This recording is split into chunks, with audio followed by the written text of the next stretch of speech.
Okay, welcome to the inaugural episode of LesBia-n-D, which is a queer Dungeons and Dragons podcast. I'll be your DM for today. As everybody in the call currently knows, my name is I guess I'll go with Alba because I'm posting this publicly and I don't really want to use my real name. Um, and I am a trans woman, so that, and a lesbian, so that's where that comes from. And going down the list, we have whoever would like to speak first. Wow, that's rough. Um, Okay. you're just gonna have to pick on people, I I think. think I am gonna just Yeah. have to. You guys aren't like broadcasters, and this is kind of my domain. Ashley, go say your name, and don't say a fun fact about you. Just say like your pronouns, anything. I don't know. Pronouns would be good. Mine are she, her, as everybody in the call knows, but nobody in the recording does. Yeah, I'm actually minor too. Yeah. Okay. That's cool and great. Lexa, you next. Hello. I am Lexa. My pronouns are she, her. I am lesbian, and I draw Garfield. Woo. She does do that. We were just talking So about you like draw the taking over comic. the. We were talking about taking over like the Jim Davis throne a second ago. So, uh, yeah. We'll eventually we will slay him and take his seat of power. Anyway. Next up we Okay, have spoilers. the last person in the call, Me. Petra. Go on. It's me.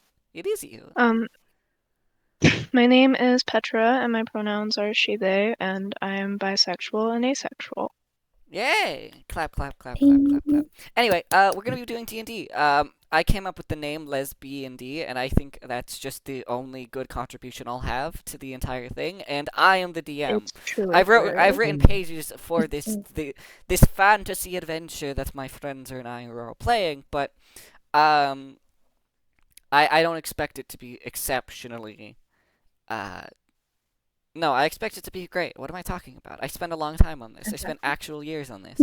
Um, let's go down the line and introduce our characters. Just their names, their race, their class, if you would. General, like, just physical description. And I helped everyone create these characters. Everybody but me is a very D&D novice. I think the person with the second most experience would be Petra, who's played Baldur's Gate. And I think that's it. I've played a couple.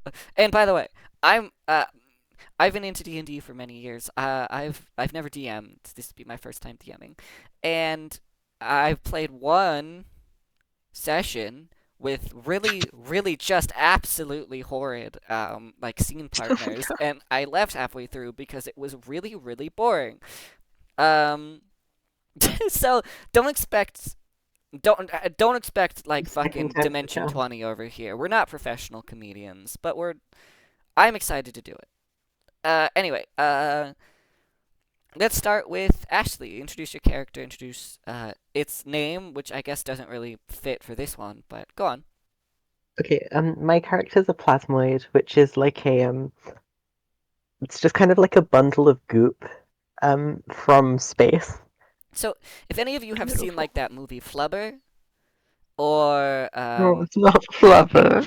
or if you ever seen Slimer from Ghostbusters, it's kind of that. But it's like Um, it's like a solid like Jello block. I yeah, think that's kind of the best yeah. way to perceive it. Um, it's from space. It was chilling in its little colony. And the asteroid it was on crashed down to whatever the planet in D&D is supposed to be.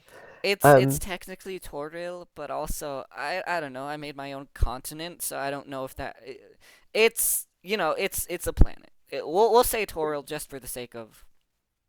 Actually, no. I'll come up with a name eventually. Go on.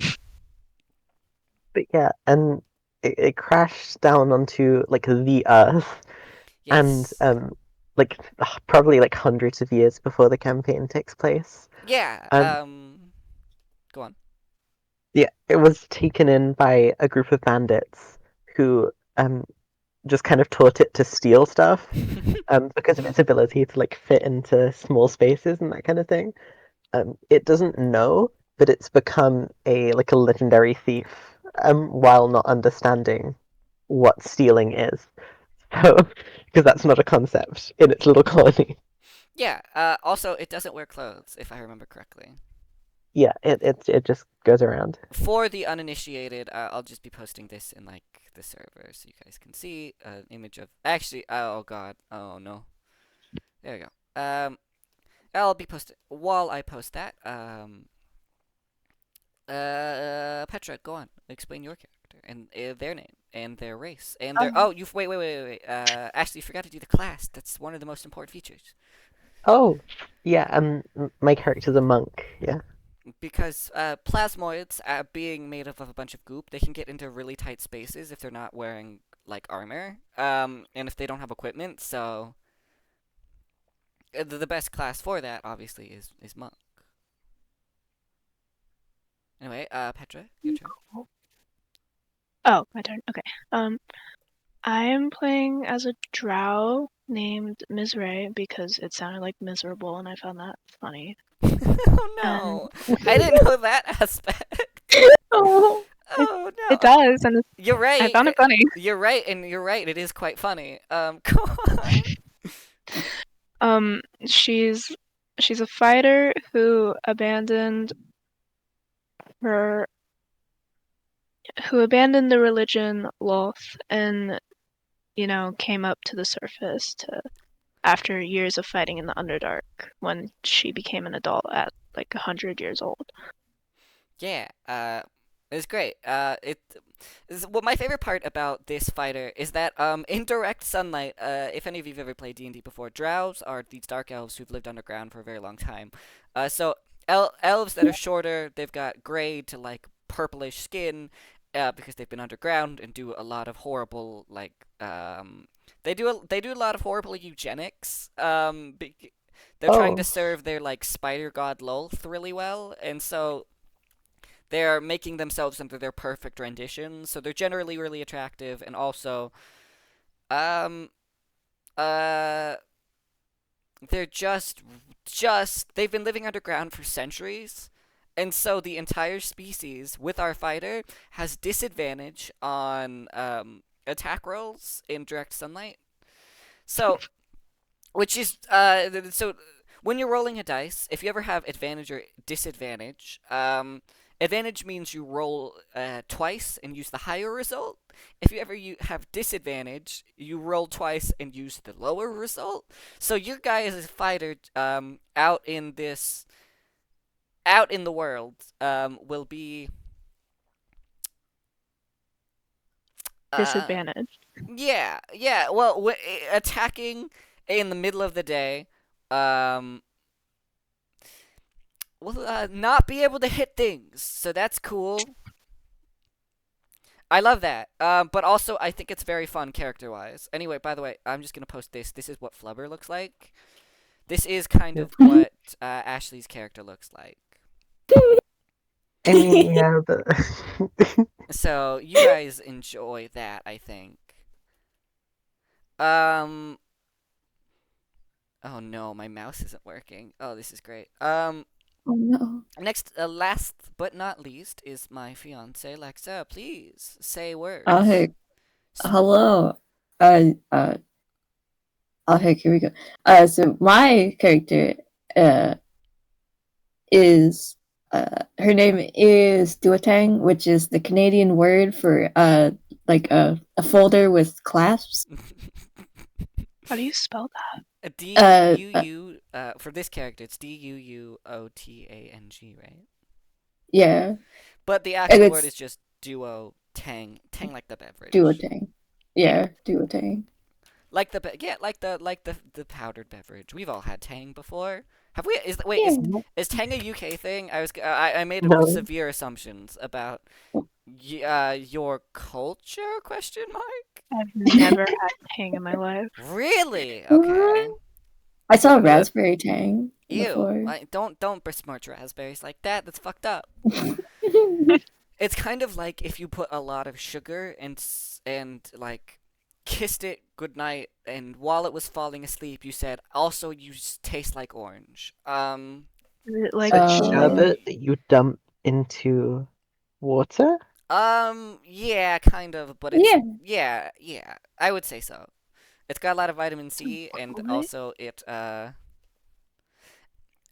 it's kind of like the equivalent of if orange Kool-Aid. juice was made dehydrated, and also it was the 1960s and 50s, and they couldn't make orange juice that well yet. Is it because it's cold, or is it because they can that it's powdered?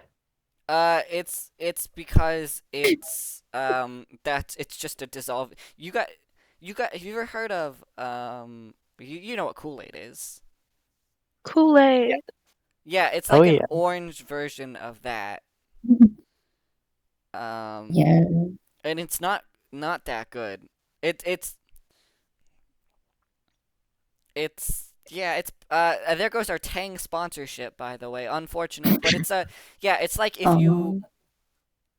I'm looking up all of the gifs for Tang, and there's one with like an orangutan and like just some absolute horrible AI art.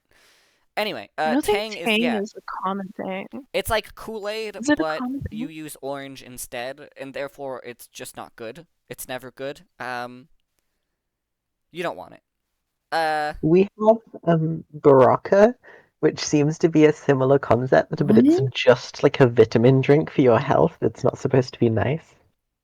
Y- I mean, yeah, I was gonna say, I didn't know we were getting into some like 2012 politics here, but like Baraka. No, I looked up Baraka in the way I assumed it was spelled, and it's actually a an Arabian clothing brand, apparently. Oh.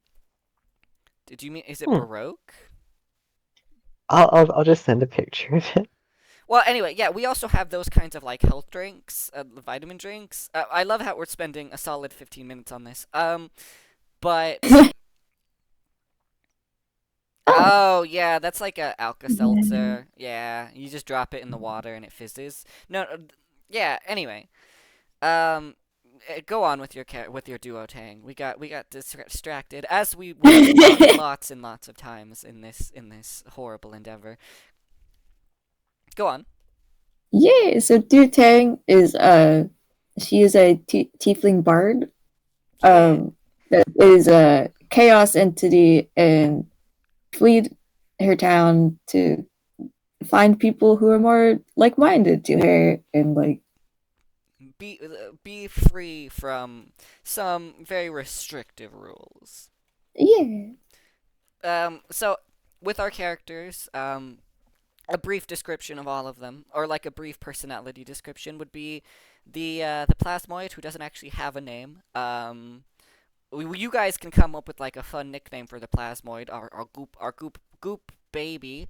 Um, the it Just uh go.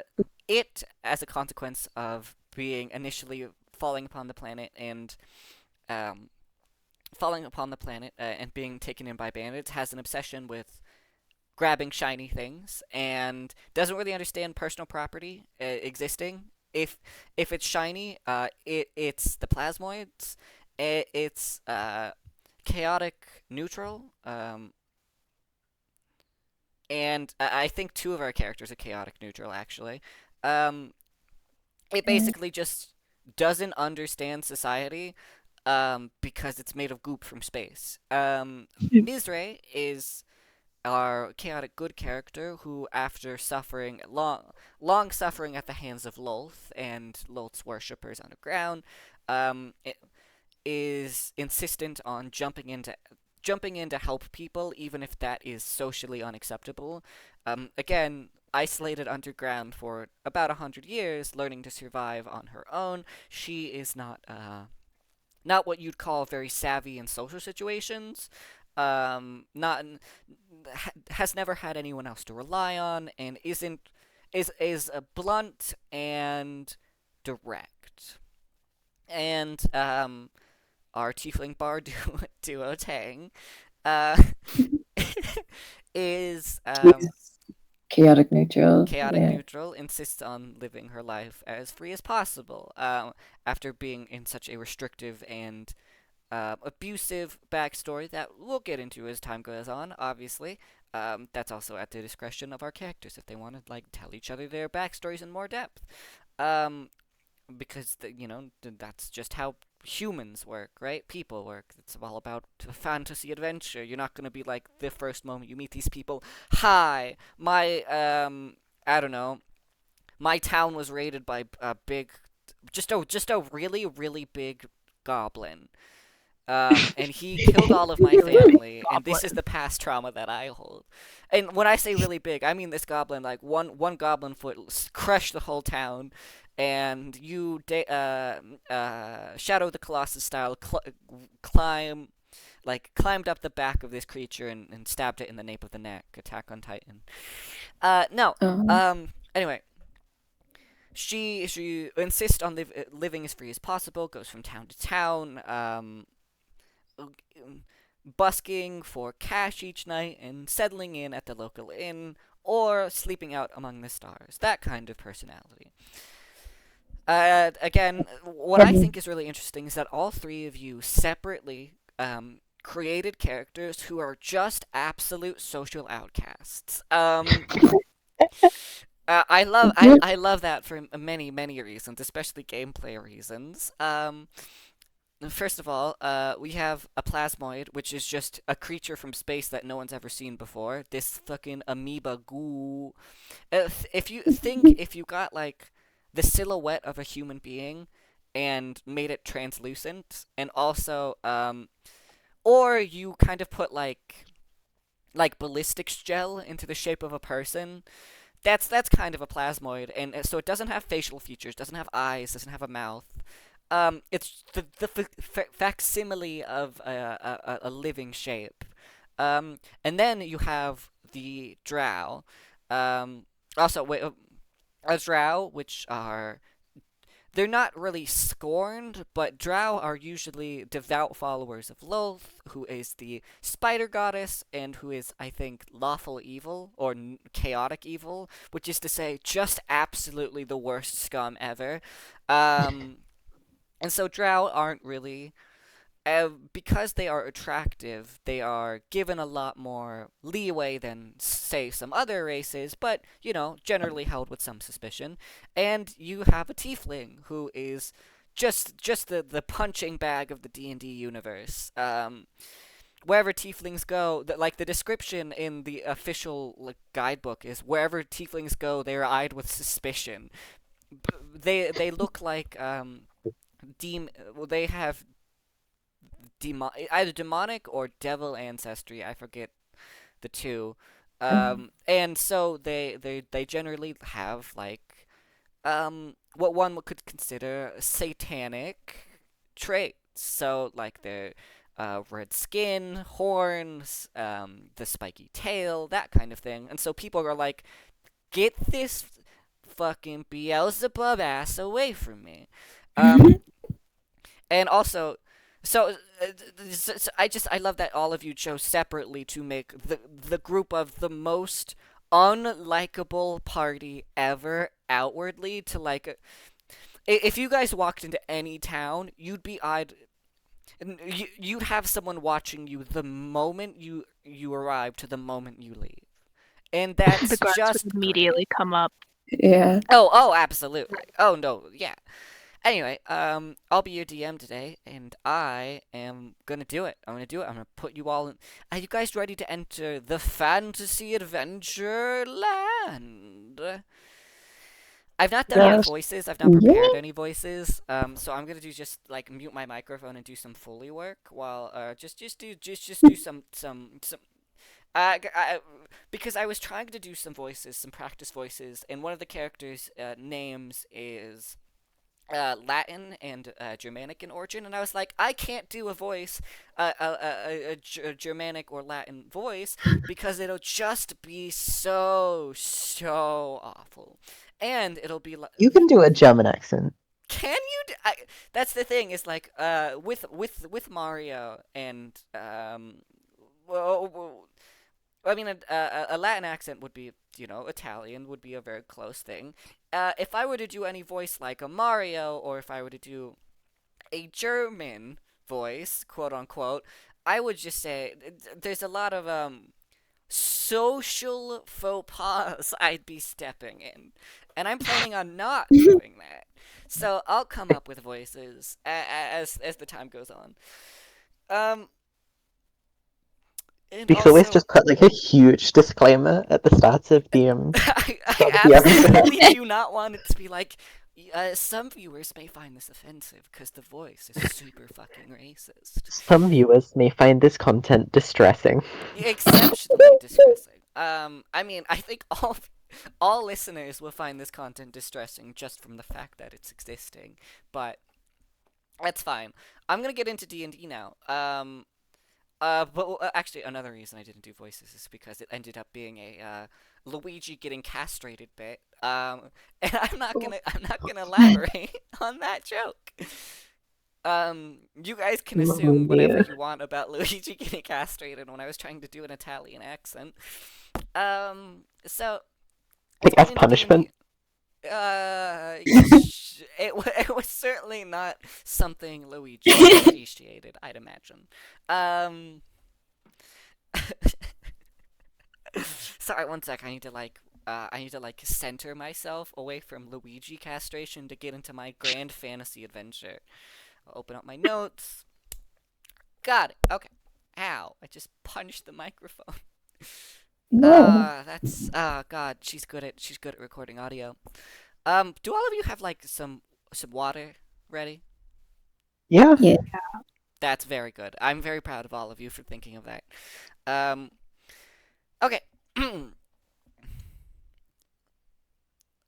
Usually in D&D, I'd give you like a bit of space to talk about how your characters met, but for this story, you guys don't know each other at all, and in fact, you guys have no idea where you are. All three of you wake up on a sandy beach of black sand, and that's just about the only thing you can see for miles. It's black sand and, curiously enough, black ocean and black sky. Not a star in sight. None of you have any idea how you've gotten there, where you are, or who these people beside you are. You all wake up generally about the same time off of this beach. You're all carrying the equipment that you had in life, but you curiously just absolutely do not know how you got there. And before I get into the next parts, how would all of you react to this situation? Your characters. You've woken up on this beach. You see next to you a tiefling, a drow, and a plasmoid. What would be your initial conversation there? What's up? What's up? Okay, that's a good start. So our tiefling, or our drow, wakes up, looks around, is in this void, inky blackness with no significant light sources in sight, sees the people around her, and is like, I've been through worse. What's up? Well, is it like an actual void, or can Um, you like sort of see? that's a very good question. You can see. It's almost like there isn't a light source, but it's almost like the void itself is shining a light. You're able to see, and uh, two of you have dark vision. However, you're not seeing like in a dark space. You're seeing as if you are in like a brightly lit room. Like it's Okay. almost as if there are shades of black in the area around you. Um, but black isn't really the exact right word. It's just Like an edgy beach. yeah, Yeah. like a shadow from Sonic the Hedgehog beach. Yeah. So our drow wakes up, looks around, sees uh sees around her a tiefling who is wearing a beret and holding a bagpipe, and a weird goo creature in his and says, "Oh, hey, what's up?"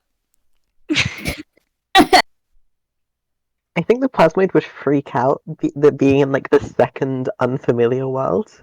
Oh, it's a good point. So what? Go on, play your character. Um, it reaches inside of itself where all of its stuff is Oh, and it's a good pulls point. out both of its crowbars. Okay, okay, that's okay. So Well, It just kind of waves them around. yeah, okay. if, Oh, just like if readies themselves. So Yeah. the plasmoid thing. Plasmoid does not wear clothes. It keeps all of its items in its body.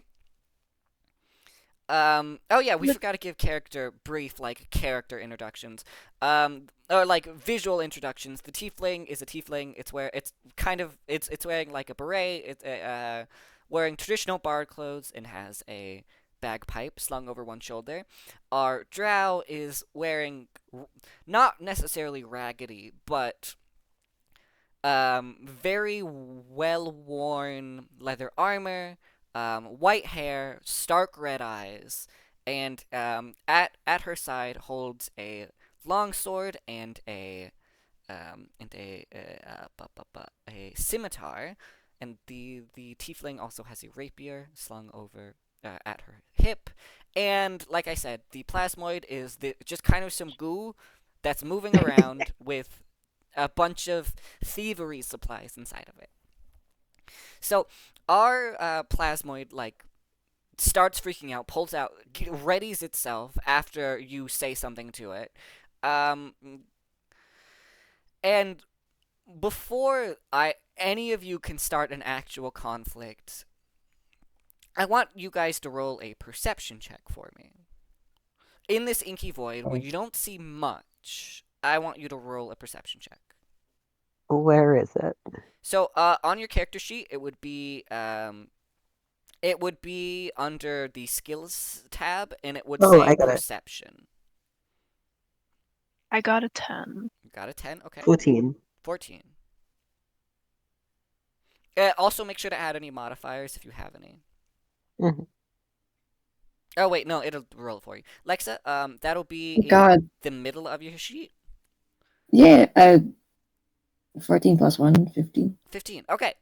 So all of you kind of at the same time, while you're all getting accustomed to waking up, you notice in this void where you can see really well, there's there's off in the exceptional distance, miles away, like maybe 10, 20 miles. You notice one beacon of light. And that's the only. Everything else on this island that you can see is inky black and almost like the color is devoid in this place. But far off in the distance, you see unmistakably a very bright light. So all of you get up at the same time, and like you're one's readying, one's trying to start conversation, and one's like terrified out of its mind. I'd imagine the two of you, the Tiefling and Art, I'd imagine Mistray and Duotang are rather like a little weirded out by this, like this really angry piece of Jello, Which is incredibly rude. Yes. which is incredibly rude. Yes, sure, but we have not yet said how our tiefling would like interact. You've just been the drow just said, "Hey, what's up? What's going on?" And our tiefling does. I think she sort of just looks around and is like, Sh- this bitch empty. I'm like, That's true. Very true. But like, I'm so sorry. She would act as if Vine was was around. as if like okay, as she was traveling on her adventures and found like in the forest a very interesting vine that showed her all manner of interesting humorous fucking illusions, right? That's what she's thinking. Right. So all of you And I'm sorry. very Very weary of one another. Have no, at least two of you very weary, not really understanding where you are. What like what would you guys do? Do you keep up this conversation? Do you try to greet the person around you, or do you shifty eyes look at the person around you and start to maybe oh, I don't know.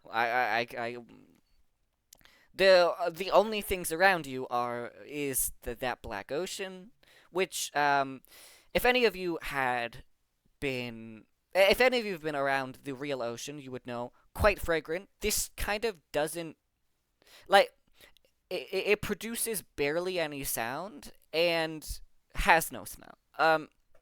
But it's the only things It around you that you can see are is that light off in the distance and each other. So what would your character do here? would be like, After seeing the plasmoid freaking out, I think I would draw my sword. I wouldn't attack. I would be ready in case something happened. So I'd have my sword drawn. Wise, okay.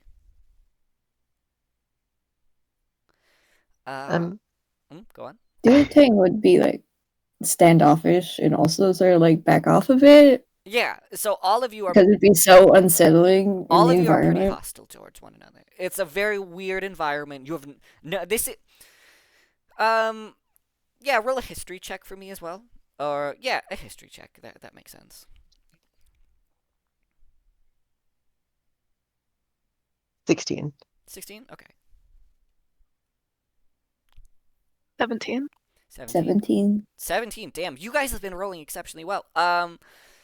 All of Don't you jinx it. just throughout the world, all of you know like this sounds like something a plane of existence called the Shadowfell, but it's nothing like the Shadowfell you've ever heard of, especially with that light off in the distance. In the Shadowfell, you can only see shades of gray and black. However, unmistakably off in the distance is a very bright, very white and red and gold shining light. Are we talking like just an expanse, like just like a plain field of this black sand, Absolutely. or is it like okay, There are no hills, there are no dips. It's almost as if the ground itself was an afterthought. Similar to like when you're playing when you're playing like a Sims game or like Planet Coaster or something.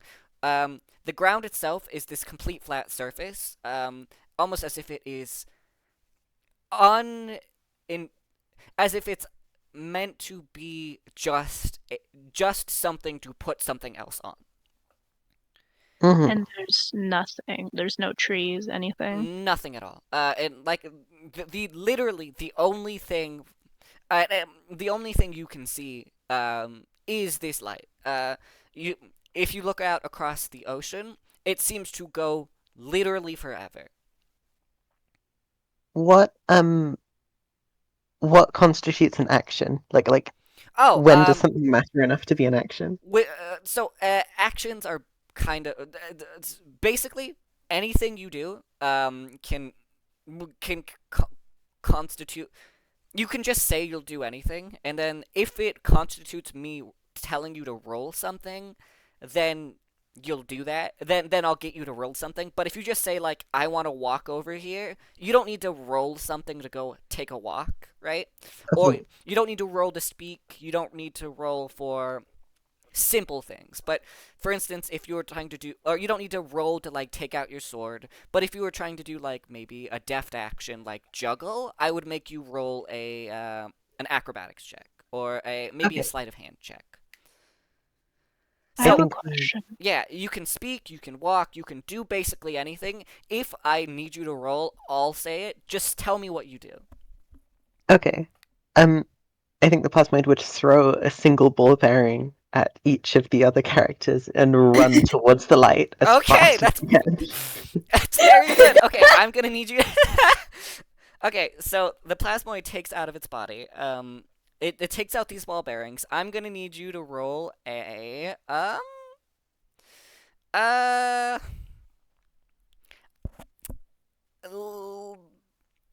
like a sleight of Athletics? hand check. It's not gonna do damage. It's not gonna do damage. Oh, okay. So you guys don't. And the two of you, I'll roll Six. a 6. Okay. I was gonna say you guys should roll to see if like it hits you, but it absolutely does not. Um, so the plasmoid, in of its body, it like pushes out through its hands these ball bearings in each hand and kind of launches them using just the goo in its body, in the force of moving it out of its body. It launches them at you, and because this creature is made of mostly just slow-moving ooze, it it launches maybe half a foot out of its hands and then just plummets to the ground. And the plasmoid starts dead sprinting away from all of you. And the two of you, I think, like, probably share a bit of a glance, right? Like, what the They're like, fuck?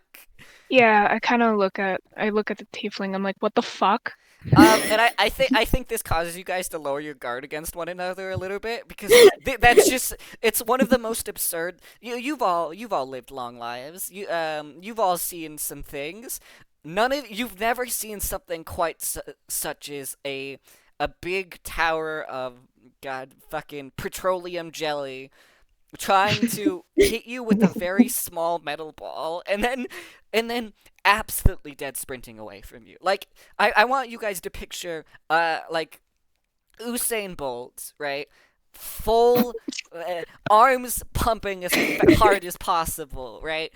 Going as fast as it can. And so then it'll take a long time for that plasmoid to reach that light, so I'll let you guys decide what you're gonna do after. Maybe Well, I'd imagine you guys might lower your weapons a little bit. You're a little less on guard after that.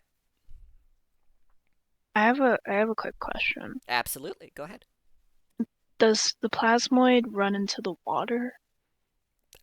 No. The plasmoid Towards runs the towards the light, light. straight towards. Towards the light. Oh, is the light not across the water? I thought No, it was across the water. no. The Never light mind. is in the middle of this island miles away. That's a very good question.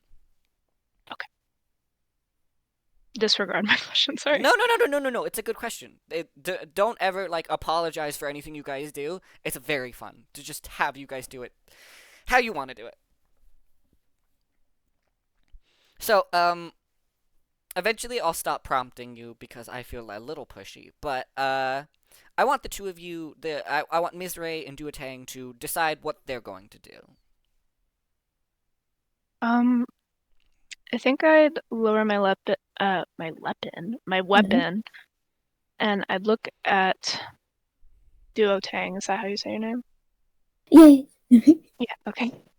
I'd look at Duotang, and then I think I would just start walking away. You'd start. You wouldn't say you wouldn't say anything. You'd start walking. No, I just Where? So you'd lower your weapon. You'd look at Duatang like, okay, and then which way do you go? I would also go towards the light. Okay, you follow the plasmoid. And was gonna say just into eventually the you guys are water. going to have to introduce your characters to one another because holy shit, the lack of speaking is wild. But also I think it's funnier. It also it works. It works so well. You're not speaking to one another because you don't know these people. You're in the middle of a void. I just love the idea of like the plasmoid shooting off those balls, it falling to the ground, you looking at each other, and then one of you just following after. Like I guess I'll go with the. I'd like to pick up the balls too. Oh, and, absolutely, catch yeah. them. Yeah, you can pick those up. Sure. You have to add And- two ball bearings to your inventory. Yeah, you got two tiny metal balls. If Duotang would like one, I will share one with her. Oh. Oh, that'd be cool. Okay. So you're starting to walk away, and you pick up the balls, and you're like, I can't. And I just throw one at her.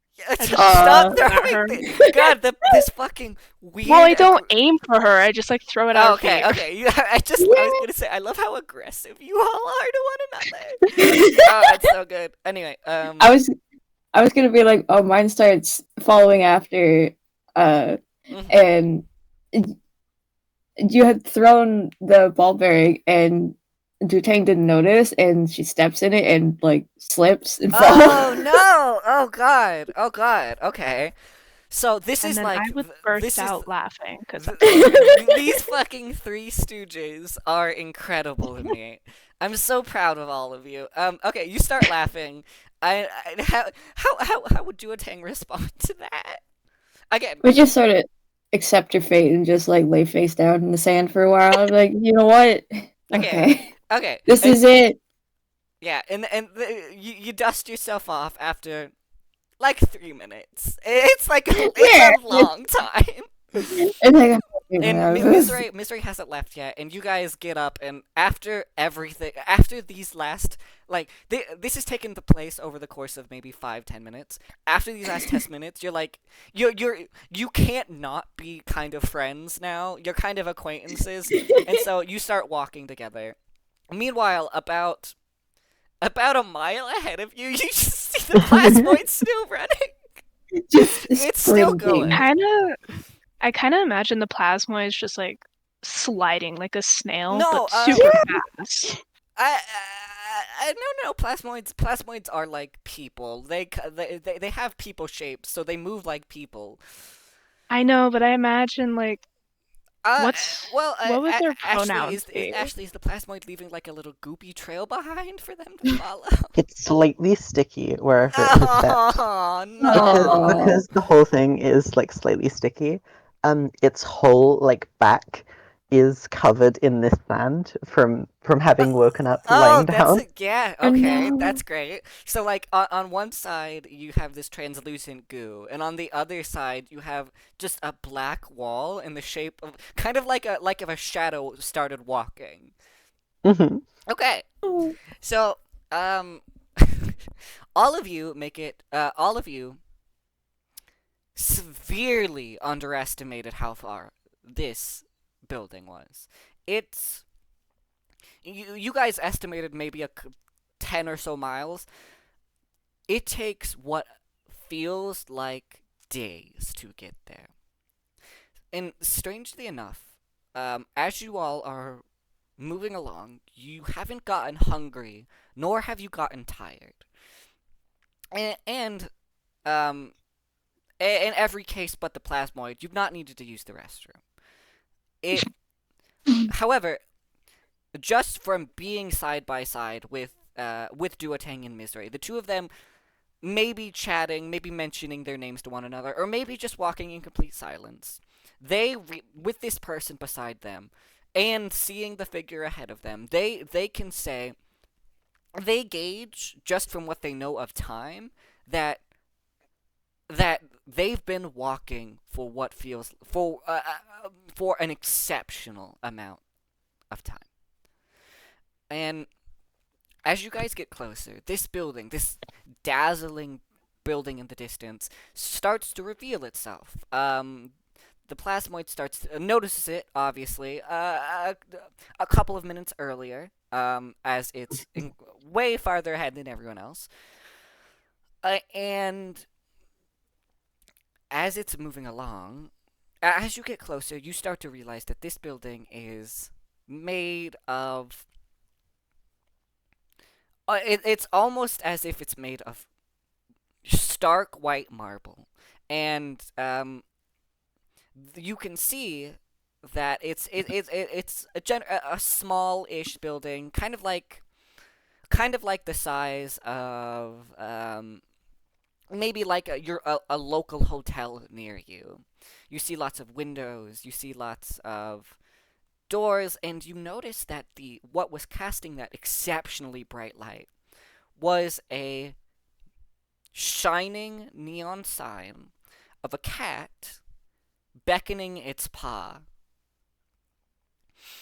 And the three of you, the plasmoid reaches this building first, and as you get closer, the plasmoid notices that the walls itself are... It's not made out of any kind of material you've ever seen. It's almost as if it's like the ontological opposite of everything you've seen before, whereas everything seemed to be a void, this seems to be kind of made of every material at the same time. Um, it glimmers and it shimmers in a way that is very unnatural. And the other two come up close behind after again what's felt like days, and you all kind of have this impression that this is nothing you've ever seen before. This is not a building you've ever seen before, or this is not a type of thing that anyone has ever seen before. Is there any kind of gate or anything around or like a wall around the building? No, in I can fact, walk right up to it. yeah, in fact, that beckoning paw is right above a massive set of doors and a red carpet. Um, yeah, Can I throw a rock at it? you certainly could if you wanted to. You pick up, but also there's no rocks nearby, so you'd have to be like throwing your ball bearing. I want to throw my ball bearing at Okay. it. Okay. This ball bearing that you'd been like twiddling in your fingers, just watching the plasmoid in the distance, as the plasmoid has been sprinting, and you guys were kind of just, lazily like walking, not like hurrying yourself because you haven't been getting tired. Um, you throw this ball bearing that you'd been coursing through your fingers, and it it hits the wall. It makes a little plink, and it falls to the ground. Okay. Yeah. The plasmoid has been with its crowbar and its hammer slightly round the side of where the doors are. It's been attempting to chip a bit of the material off because it's new. It absolutely does not. It funnily the plasmoid hits it with its crowbar, and it kind of trampolines the plasmoid back a little bit. It still makes like a sound like you're hitting stone or maybe metal, with like a tong, but it not only doesn't dent or get scraped, it kind of rejects the idea that someone would have hit it. Okay. So all of you are at this What entrance, happened to and my none of you ball have. bearing then? Hmm? What happened to my ball bearing then? Oh, If it doesn't like being hit. it it similarly was launched back slightly, but way less so. Okay. It just fell back into the dark sand. So, what you guys see immediately before you is this shining, brilliant building with this cat's paw sign pulling you in and this red carpet. And now that you're close enough to see it, you realize that it looks like maybe a tavern or a very busy, like something you'd find in a very big city. A really nice building, lots and lots, and almost an innumerable amount of windows. Mhm. And it has this entrance, and that's it. Everything else, everything besides the red carpet is still that black sand. It's flat. There's no outcroppings besides this building. And so Okay. one of you's off to the side, or two of you are off to the side. The tiefling, Duateng is. Duotang's just mesmerized by the neon cat sign. Okay. So all of you are right outside the entrance, and you guys split off a little bit. But you're all there right at the entrance together, milling about. Maybe none of you kind of want to open this door, as all of you are already on like high alert, and this is kind of the most suspicious thing any of you have ever seen. The plasmoid approaches the other two with its hands just kind of outstretched. Okay. Or I guess it's kind of globs outstretched, like as if to give like a handshake. Okay. Yeah. Okay. So, does it try to do two handshakes at once? Yes. Okay. Yes. Okay. Now, so does it say anything? Um, I think it would like kind of in like a mumble apologize. So no. This is you. You have to do it. You have to do it. You do your acting. I feel like it's gonna be mostly like sloshing, Okay, sloshing. okay. I don't want to Ashley, slosh. normally I would recommend a character voice for your character. Absolutely do not. Just like intone it how you would if you were playing this as a normal character. Um, like speak it as if as Yeah, if it was. yeah. And like It you, comes across as sloshing. yeah. Okay. Um, so it stretches its arms out, and it in a mumble, it kind of says, um, like it's really hard to get into actually doing the speech. Isn't it? Yeah, go on. Yeah. Okay, it approaches them. It it says, "Oh my God. Um, I'm very sorry. I'm very sorry." No, it's okay. So that's Mizray speaking. Um, so Mizray, I'd imagine, grabs. Does Mizray go for the left or right hand? Does Mizray go for the regular handshake, or do they go for like the weird using their left hand to shake the left hand, the right? Or do we like crisscross? Oh, okay. I think you guys, Yeah. you guys absolutely crisscross. Okay, so um, which one of you's on the right and which one of you's on the left? Which one of you goes for like the normal handshake? Which side do you want to be on? I'm okay either side. I'm okay. I just want to Okay, get. I'll I be guess. I think we. Yeah, go on. I'll be left then. Okay. Okay. Yeah. So Duotang goes for like this normal kind of handshake. And at the same time, crossing arms with Duotang, Mizray grabs the other hand, and they all do this awkward shake up and down. And Mizray responds with, "It's okay." Though does Duotang say anything? They'll be like, yeah, it's all good. I say it's okay, but I'm keeping the ball bearing. Oh yeah, same. It's going in my pocket. It's mine now. Wade like sadly nods, understanding that it's done this. Okay, so all of you have you've become friends. I think this is a good time to introduce yourselves to one another. Just say your name. Like while you're shaking hands, one of you says, or maybe actually no. While you're shaking hands, I'm not gonna force you guys to introduce yourselves. While you're shaking hands, in this just horrible triangle, It's slightly sticky as well. I think everybody oh should remember. god, Yeah. It's like tacky. Like yeah, oh yeah, god, yeah. yeah. It's exactly like it trying to pull your hand away. It kind of like it's It kind of like sticks. yeah, it's kind of like cheesy pizza. It pulls a little bit. It pull like I it think sticks to your hand and pulls. Oh god. I And think while I would you- try to wipe my hand on the side of the building. No. You guys are still like shaking hands. And while this happens, the door flings itself open, and from inside you see one of the weirdest creatures you've ever like. It's been a weird What? day, and it's been a weird day, and you didn't expect it to get even weirder. But of course it did. It Yeah. Oh, it absolutely does. Standing about 3 feet tall, you see a weird fish frog-like creature in What?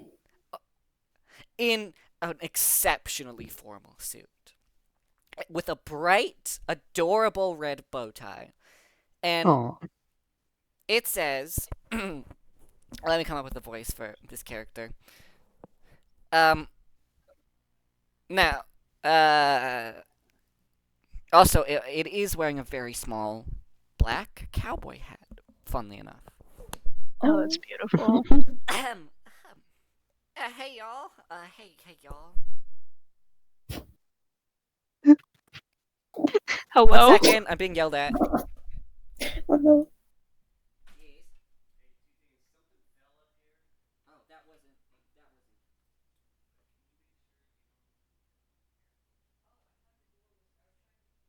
Amazing. A fish frog? Yeah, I Trying have to draw imagine. this.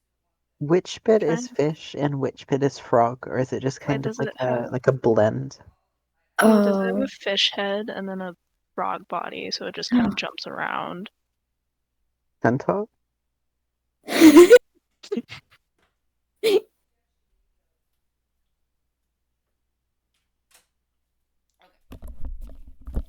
Okay. Something. A bottle had just fallen over and scared everyone here so badly. So we're good. No. Anyway, Okay. um, this creature, which, um, roll an insight check, everyone. Okay.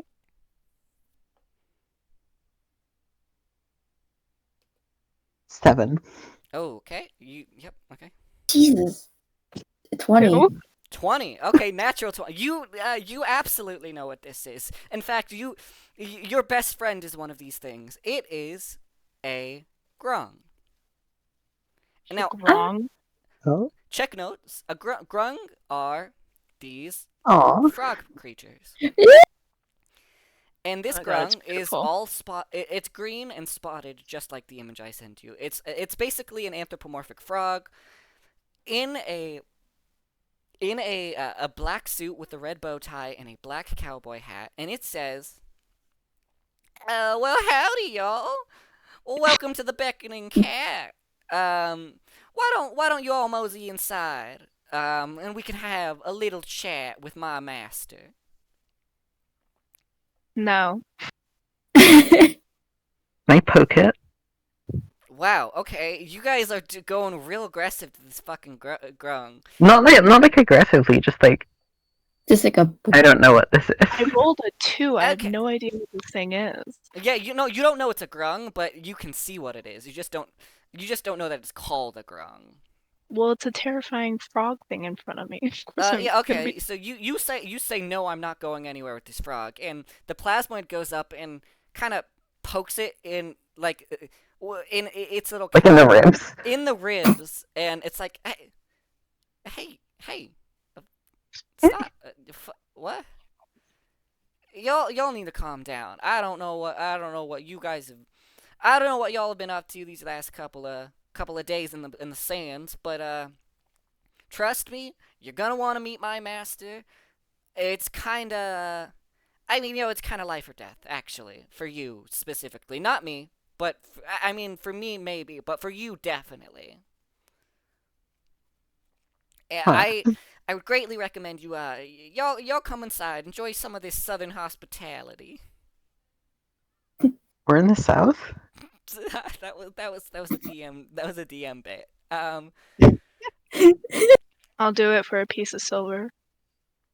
Uh, yeah, you don't get to make demands here. Unfortunately. Yeah, y'all seem pretty rough and tumble, but yeah, you're certainly not in charge. Not in charge here. You guys, though he's small and a little uninteresting, or like small and Oh. small, not uninteresting, small and quaintly dressed. You guys get the impression that something in his words means that you are in absolute danger, and that Yeah. he is not lying. If you do not follow him, you will just be gone. That's it. There's no getting around this one this time. During this conversation about the silver they're having, the plasmoid is backing into the building while locking eyes with the grung. The grung is like, oh, hey, hey, maybe you'll get your silver one day, but hey, wait, hey, that guy's dead. That goop's got that right idea. Y'all follow the goop now. Fine.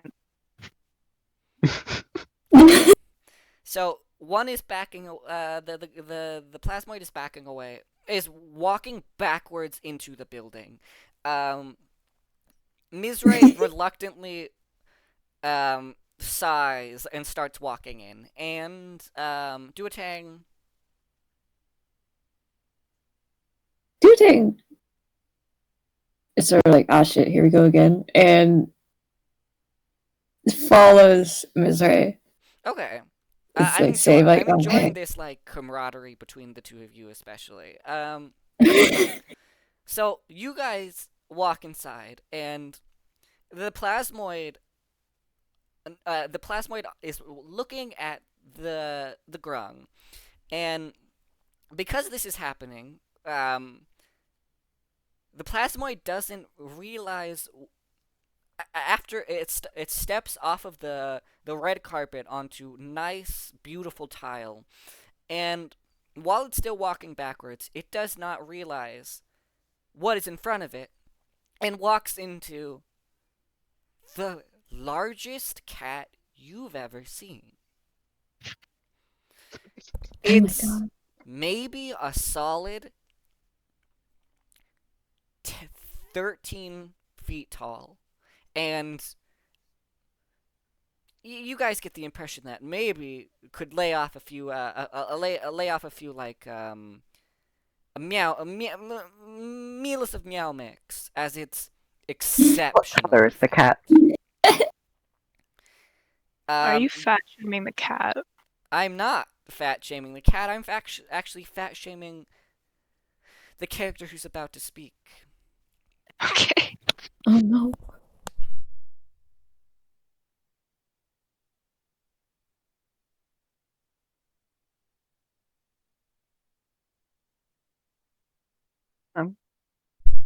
Oh, do you mean one of us? No, Okay. I was trying to do a voice. No, Oh. this character's too important to do a funny voice. Aha! Finally, you've arrived. Well, now let's not keep us waiting, shall we? You guys are very behind schedule, and I'm a busy man after all. All of you, Did the plasmoid get stuck in the cat's fur? um, Oh no. actually, no. That's a good question. Okay. Normally, yes. I mean, the plasmoid has not had what one could call good experiences touching most furred creatures before. It's kind of a goopy mess. They A lot of shed. hair gets pulled. There's a lot of shrieking. It's not great. Um, however, you pull off of this cat almost as if it wasn't even there. Okay. And all of you, you see, all of you at the same, well, not at the same time. Obviously, one of you sees them later. Sees this massive cat, and this cat it's black. It's black like the beaches outside. But it's it's almost as if it's actually absent of color rather than black. It's Okay. it's kind of, you get this impression, like this weird sensation when you look directly at this massive cat. That that your eyes kind of are seeing a negative space rather like something not there than something being there. Okay.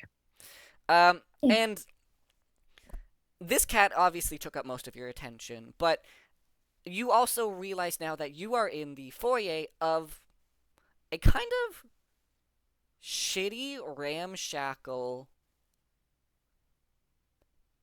casino. You see off in the corner slot games and like not turned on games of slots and tables with poker chips miling high, making high mounds. But the lights are off, as opposed to like the shiny veneer of the outside. Inside is really very almost disappointing. Um, and all of you are kind of stunned at this difference. And you're also stunned at how captivating this cat is. 15 feet tall, probably about, a solid 7 feet wide. And with a voice that I won't describe as like silk, but it's it's smooth in the sense. It's smooth in one sense, but again, just like looking at it, you feel like the words are being pulled out of you rather than put into you. Like you're hearing the absence of sound, and it's creating something you can understand. Now, Mhm. now And the I most do. striking feature of this cat, besides its size and besides its weird presence, is its golden single eye. Okay. Can I do a deception check? Well, what would you be doing? Like, you can do a deception check, but you'd have to describe why you'd be doing it. I don't know. I feel like something's about to attack us. Oh, okay. Like um, so you guys have something called passive perception, or passive wisdom, which is your passive perception, and it's your wisdom plus your perception modifier. It should say so on your sheet. Um, that'll tell you if there's like generally what you notice is what passive perception is. However, you don't actually do get the feeling that you're going to be attacked. You might ready yourself. However, the giant creature the giant creature says, "You've all been kept me waiting for a long, long time, and I'm not one to be trifled with. So you all better cool it." Okay. This No. cat, and on its haunches, this cat stands up to its full height, basically scraping the ceiling, and it looks down at the three of you, and it says, "You all are the lucky few to help me realize my grand ambitions. And oh, before you quibble, before you say anything, like Endug, who you take to mean the name of the grung who just brought you in, like Endug has explained, you all aren't in a place to argue, as well. I have your souls, and yeah, with saying that, out of a out of its palm, it, dancing across the cute little void toe beans it has, are three shining white orbs, and it clenches its fist and clenches its fist and says, "So you all can think of me as your new boss, and well, times have been tough here at the Beckoning Cat. It's we've not had enough customers, and or rather, we've not had any customers besides you, and I really need to get this place off the ground. I need to get it going." Maybe Um, you should move locations. This place is pretty dreary. uh, you say that, and it's this kind of calm, cold, slightly haughty demeanor this cat has falls away for just half a second, and you get an impression of fury like you've not seen before. Like this creature is debating whether or not to rip you to shreds, rip you to shreds, and then cast your pieces out into the sea.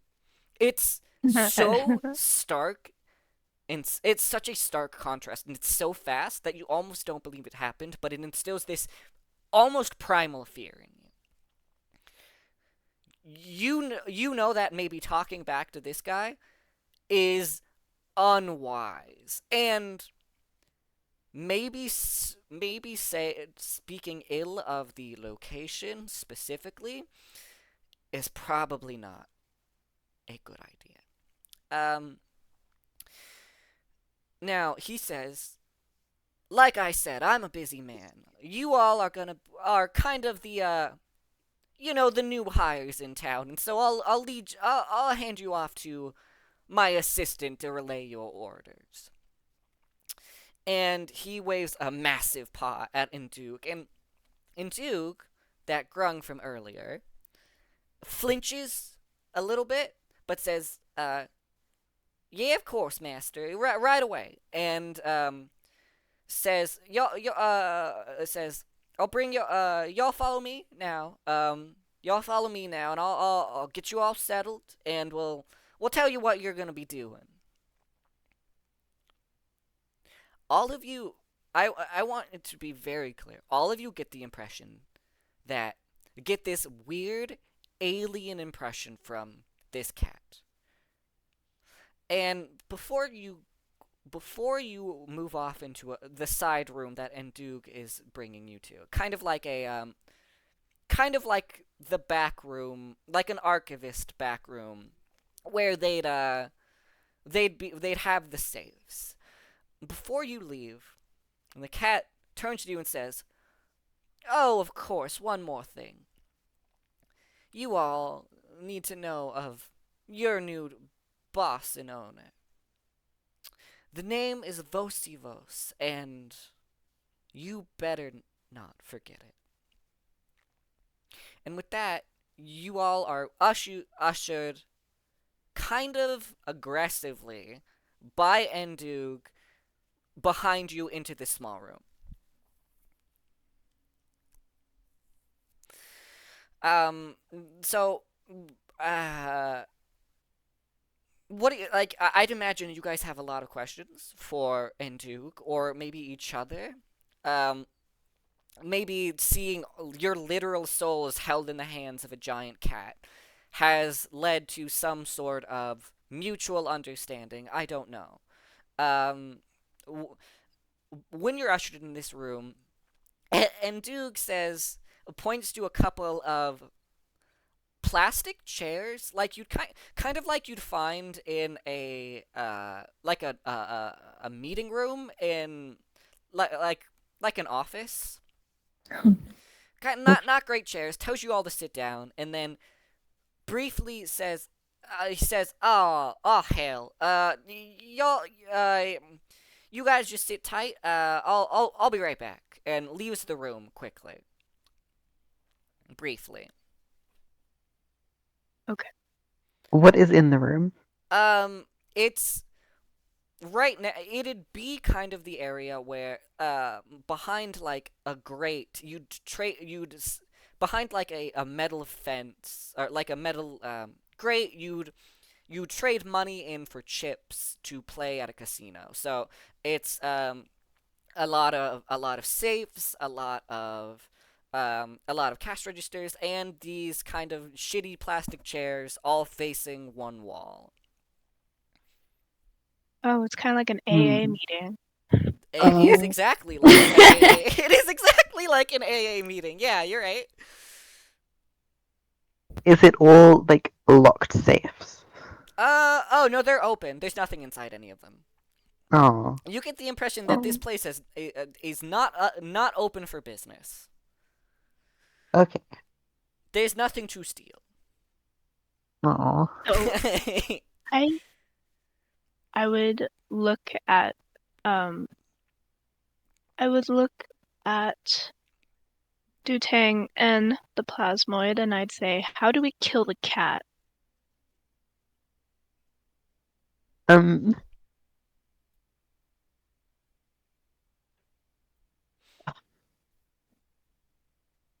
Yeah, I'm not intervening. You guys talk.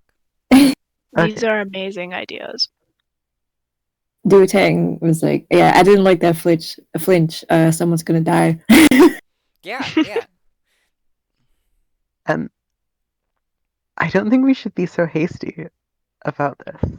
Ooh, Let's just do I it. do The like cat this. has our soul. Yeah, if we try anything, he's quite literally got us in the palm of his hand. Yeah, but if we don't do it exactly how he wants us to do it, he's still got us in the palm of his hands. We got to get our souls back. I think we Okay. should wait it out. I really think we should get a feel for this place first.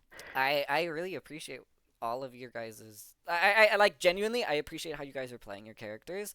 Um, I I would say maybe you guys start coming up with a way to beat the cat. You can't beat the cat right now. You won't beat the cat. You will die, and be just gone. But maybe it sounds like all of you have a general sense of mistrust of this cat. You don't like any of this. In fact, you guys have had a pretty shitty couple of days on the beach. You woke up, you have no idea where you are or what's going on. You're you guys you guys basically have said, so we're gonna kind of do what he says because we have to, but none of us like the guy, right? Mhm. Okay, Yes. that's good. That's good. Also, the plasmoid is a little bit visibly lighter on its feet since it's realized it's a casino. Okay, that's fucking amazing. Yeah, okay. Yeah. Now, Indug waddles back in because frog feet aren't really great for walking on 2 feet, on 2 legs. Indug Poor waddles baby. back in, and he's got just he he he sets on a table in front of you what can only be described as like a or an early '70s slideshow projector, I'm and so sorry. it, it's so horribly dusty, and Duke wipes some dust off and pulls out these little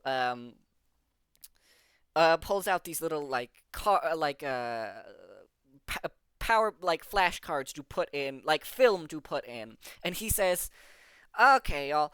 Before we do anything, I gotta show you the company company-wide training manual. It's mandatory for new hires. I It's know, y'all want to enough. just get right to the action, but this'll explain some things.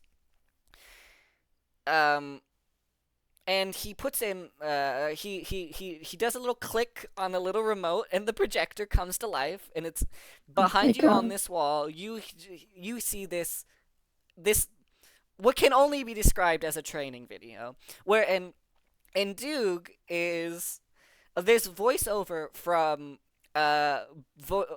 Endug, and Endug is also playing every character inside of it.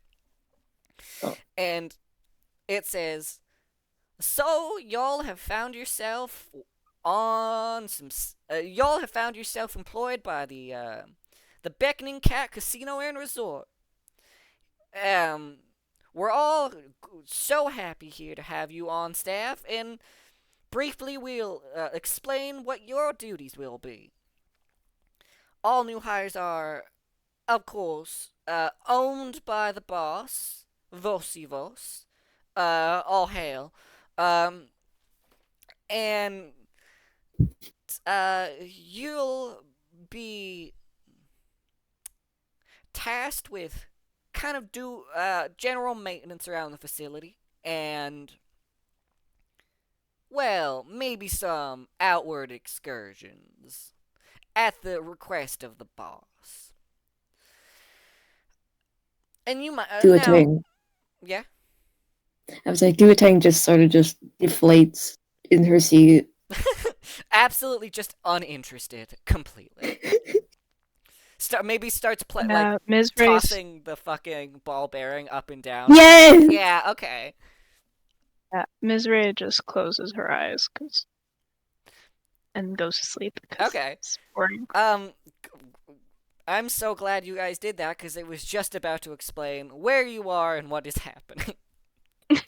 Okay. Okay, I'll open my eyes. So you guys start to tune out. It goes on for a good 5 minutes. There's like a little video of Endug putting on a very performative smile, sweeping, counting money, um, um, cleaning hotel rooms, etc., etc., etc. After a very long annoying slide about pool maintenance, it gets to now. I'm guessing. I'm betting you all might have some questions about our company here. For instance, where am I? What is happening? And does he really own my soul? The answer to that last one, of course, is yes, as he will own all souls eventually. Um, let's address the first. Where are you? You are in, well, I'm sure you can see it for yourself. You're in a void. In fact, you're in the void. You're think of it kind of like an aspect of Vos himself. And this is the domain he controls and presides over, and it's beautiful for it. And now, why are you So here? we're inside Well, the cat. what did you say? I said so we're inside the cat. And Duke looks over at you and says, "Hush, shush, shush now." Um, Do a tearing ass. It's like blink twice if you need help. and Duke looks at you and thinks for just a little bit, and says, "Now you hush too." But there was a little bit of a second hesitation. Um, Now, you said, "Why am I here?" The slideshow continues. And it said, "Well, you're here to serve and obey, in short. But mostly, you're here to have a good time. You're stuck here for the rest of, well, forever. So, might as well enjoy it." And the slideshow comes to an end with a kind of campy theme music describing like kind of campy 80s theme music about come on down to the Beckoning Cat Hotel and Casino and Resort, and the slideshow ends, and then Duke says, "Now that'll cover most of the most of the overview. Now, I'm sure I'm guessing that covered all of your questions, and you guys don't have anything else going on, right? You don't like. There's I nothing have a else. question. Like, yeah, go on. How did we get inside the cat? Right. Yeah. Oh, yeah. Fuck. Dang, that's such a good question. I forgot. We always. I'm always telling the account manager, which is me, to get back on our like go back over the slideshow and briefly discuss that part because y'all don't remember, do you? No. No. The plasmid shakes its head. Oh yeah, you're all dead. What? Oh, thank God. The plasmid drops all of its ball bearings. It just pops on, like it just squishes out of its body. Yeah, okay. And Duke says, yeah, that might come as a bit of a surprise. Yeah, but you're dead. I don't know how. The records might show it, but frankly, it's a nightmare back there. And you saw how long it took me just to get this old audio for this little video clip for you. I'm not going back there. Maybe after y'all have been here for a couple of years, or maybe a couple of decades, we can look into it. I mean, it'd take that long to get back there anyway, so. Where is the records room? Uh, Can you like point towards it? No, I cannot. Not right now. Okay. Because you guys actually have Okay. something more important to do. Yeah, you Right. guys Yeah, remember it, among all the archiving, among all of the cleaning, the pool maintenance, and the casino running, you guys might have heard there it said something about excursions. And well, your first task, and maybe your most important task here at the casino and resort, is well, you got an excursion out there. You're gonna I know. You're just getting settled in the void and the dying and the you know. the dying. Yeah, I Just know. all the dying. All the dying. Of course, all the dying. Yeah. You getting settled in, lots of life questions. Well, you're kind of getting popped right back out. Cause Vosivos himself has requested that y'all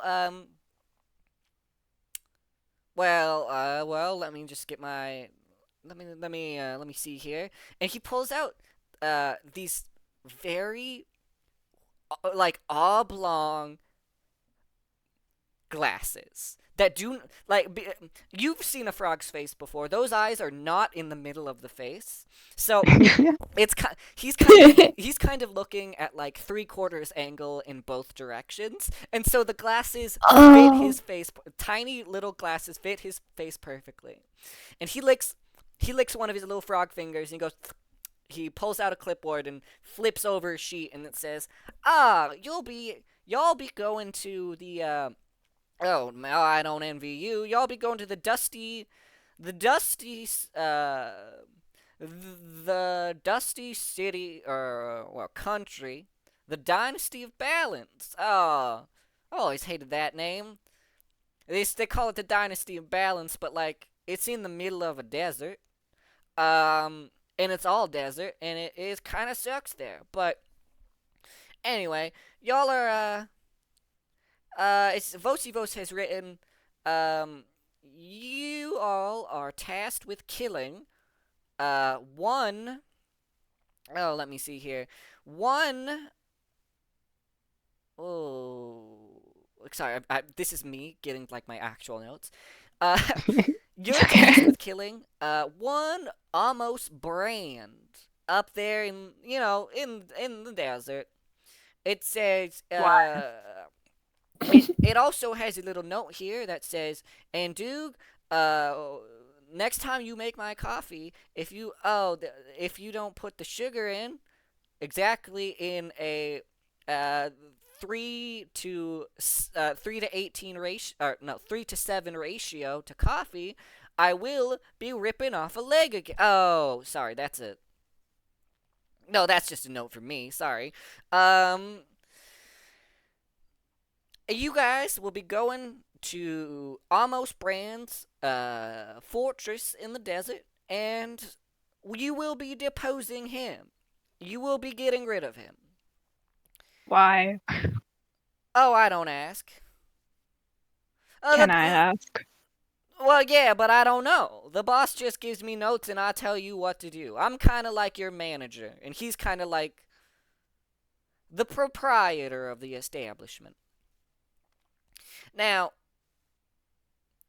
now, as much as I'd love to go with y'all, I've got so much to do before the grand opening, and well, my skin just does not take kindly to the kind of dusty, sandy weather out there in that Dynasty of Balance.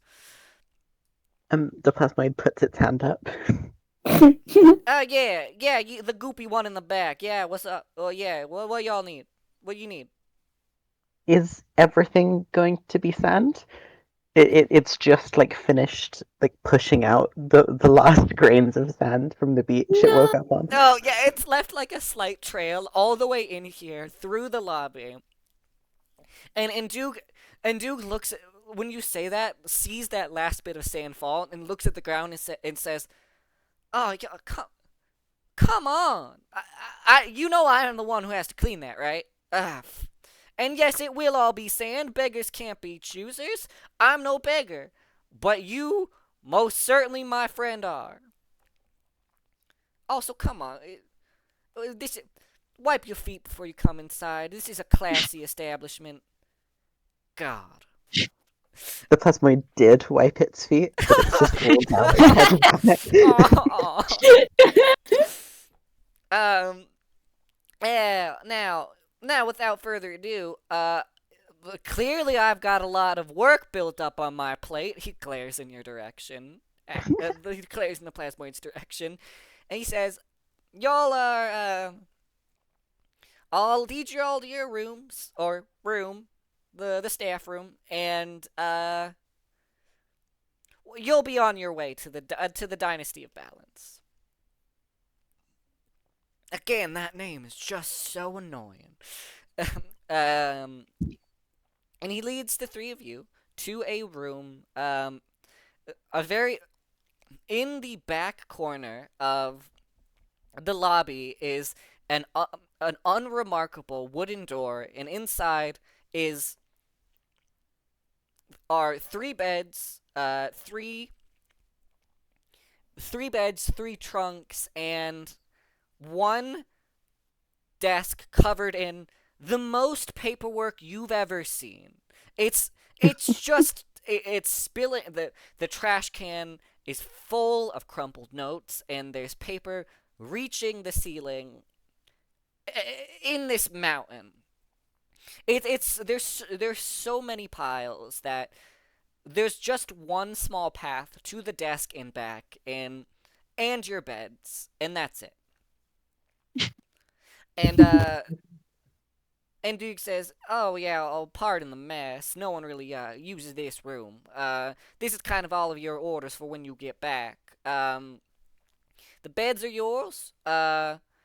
And you can do whatever you want with this room. It is a little on the small side, I know, but if you work hard enough, it'll get bigger. You get a bigger one." And Get an upgrade. there'll be some upgrades. Yeah, sure. You do get the impression that he is like speaking literally about the room itself, and not that you'll be getting a different room. Like the room itself will be getting bigger somehow. Okay. And all of the walls are still made of this weird, shifty material that pushed you back in the beginning, outside of the casino. Because you can't break it. You can't break. Yeah, you can't break. Oh, you most certainly cannot break this material. Misery actually says that out loud, and it's like, it's like, yeah, you can. Oh, yeah, you cannot break this material. It's He like raps some froggy knuckles on the wall and says, "Yeah, it's rather sturdy." What's it made out of? Now, wouldn't you like to know? Yes. Perception check? Go ahead. Yeah. No, that'd be no. You guys already rolled an insight check for it, right? Didn't you? Oh, go. I mean, yeah. Roll another insight check, all of you. God, guys, it's already been like an hour and a half, and we have not gotten to a single thing of combat. That's my bad. We're gonna get there soon. It's not all exposition. It's my bad too. I keep asking questions. I'm sorry. No. Very important. Ask questions. Always ask questions. Make it more fun for the audience. I got a 6, by the way. Okay. It does not matter. You guys, this is not a material that any of you know. You just might know that it is magical in nature.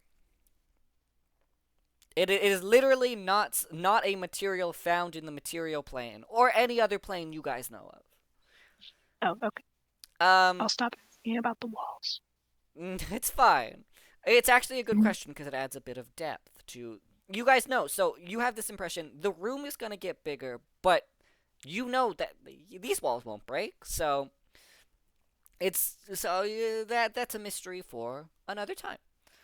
Anyway, and Duke leaves you all to your crowded room of paperwork and your beds and trunks, and you're left alone. And as soon as he closes the door, you hear a little click and realize you've been locked in from the outside. And just as that realization hits you, you get a horrible wave of nausea just below your sternum. And Uh-huh. this feeling like you're being spun a million times a second, and all of you pass out. Mm-hmm. Fun. And Good.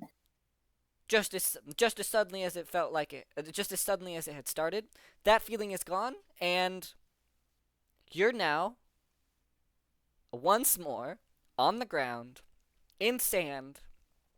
But this is, more of the sand that you guys are all used to. It's black. It's not black. It's just some regular old dusty sand. And you all wake up to find yourselves in a small desert town. They teleported us to the town of Balance or whatever it was called. You somewhere from off in the distance, you say, "Dynasty of Balance." You hear and do like intone into your ear. He's not actually there, but it's like you can tell like he hates the name, but he's like, "You guys come on. I've said it so many times." Anyway, Do You're we right. have I'm like sorry. the office like earpieces, like the Bluetooth? oh but yeah, you get actually yeah, you get like a little you guys get like a little ring in your ear, like kind of like a phone ringing, and you all touch your ear instinctively, and it says, and you just hear Duke say, "Yo, it's the Dynasty of Balance. Now get going." And then you hear it hangs up. The plasmoid is like frustratedly kicking at the sand. Yeah. It's frustratedly kicking at the sand and just getting more sand in and on it. Yes. Do we need to No. help the plasmoid like through the sand? You Can we might. make It something can that walk on like it fine. It's just it's sticky. we should make shoes? Yeah, I mean, the plasmoid doesn't wear clothes, which is definitely a hindrance in desert with sticky body. But before you guys like can do that, you notice your surroundings, and you can immediately tell the place you're in has seen better days, to say the least.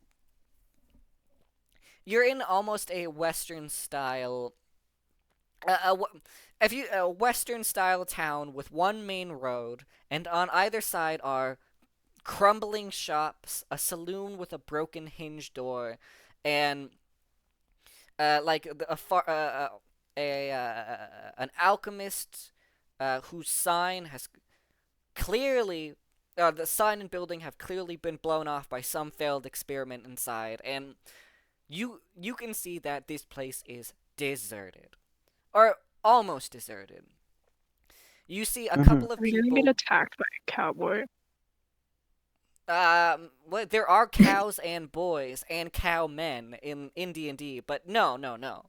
You guys see some shifty-looking characters near the saloon with the broken door, and way off at the edge of town, um, you see, like at the end of the main street you're on, you see a big, like, almost what you would call like a dock. There's a bunch of these really thin boats, but they're all on dry land.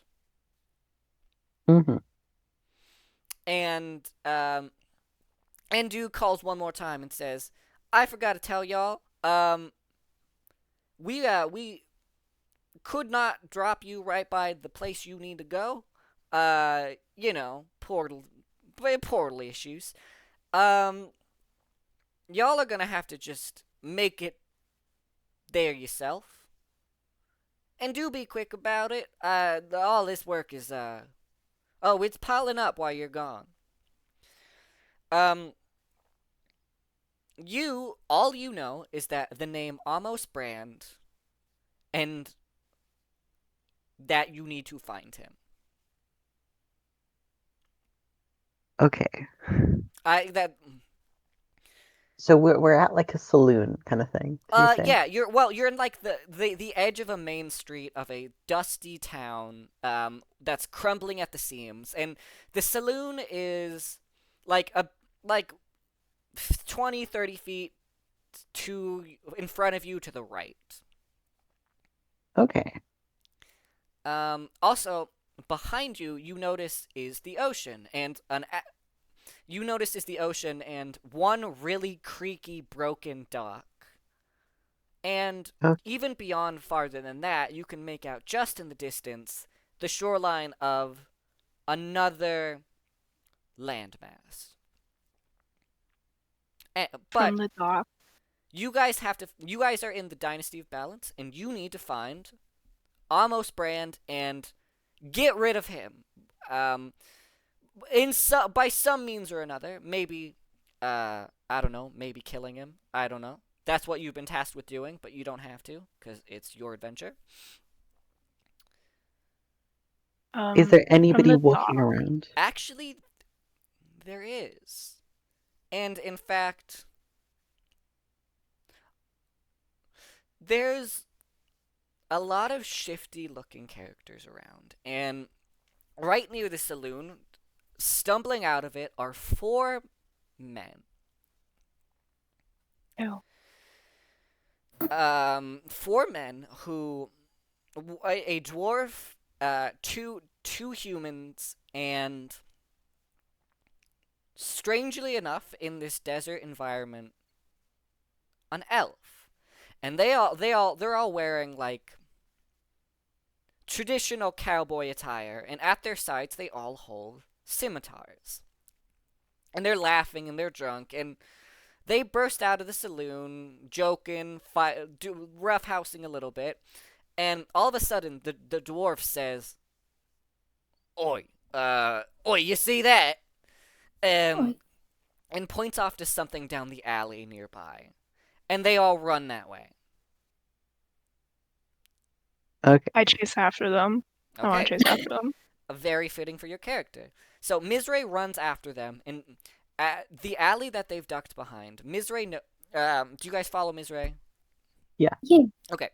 All of you again, friends. You rush in after her, and you see down this alley a again weird sight in the desert of bright blue lizard folk huddled over something on the ground with these rough customers kind of kicking her, kind of kicking at the lizard folk, trying to get like at the bundle in its arms, saying, "Hey y'all, hey, you better fucking hand that over right now."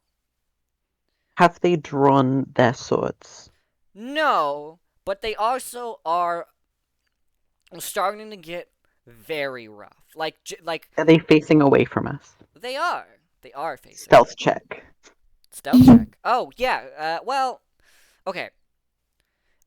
They don't notice you come up from behind, so you don't need to make a stealth check to be behind them. But if you Can I want to get steal closer, a sword? do you want do you want to get closer? I do. Okay, I do. so Yeah. immediately nearest you is the dwarf, kind of hiding behind the rest of the three, and you get the impression this dwarf might be a bit of a kind of the person who tells people what to do. Uh, you. So I'm gonna just do this. Do a stealth check for me with disadvantage, Ashley. So that How means do I do with you roll it disadvantage? twice. But you're covered in sand and schlopping towards them, like picking up sand as you go, gaining more weight and therefore more sound. So I roll it twice, and Yeah, what you do roll I it twice and you take do? the lower result. Okay, let me see. 12. Okay, I will roll that against their passive perception. I actually have I already okay. Where is it? There it is. The name of this encounter that I've written in my notes is Jumped in Town. So they have a wisdom of okay. You beat okay. You make it up behind them. Okay. You make it up. You make it up behind them without any of them noticing. You're right behind the dwarf, and the other two are maybe 10 feet back. Um, okay. Can I use my crowbar on the dwarf? Now, you're a monk. I would not recommend using your crowbar as a weapon, but you can if you want Okay. to. Um, I don't know. okay. Okay, the crowbar I don't think has. You can check your inventory. I don't know if it has physical like attack damage. It won't do much. Can I Okay. sneak up with the plasmoid? You can, and you don't have to. You won't have disadvantage. Okay. Just roll once, and you can Okay. also do that as well. Do a tang if you so wish. I got 17. Okay, you're fine. You make it up right to the side of the plasmoid. What one do I roll again? Sorry. Stealth. So,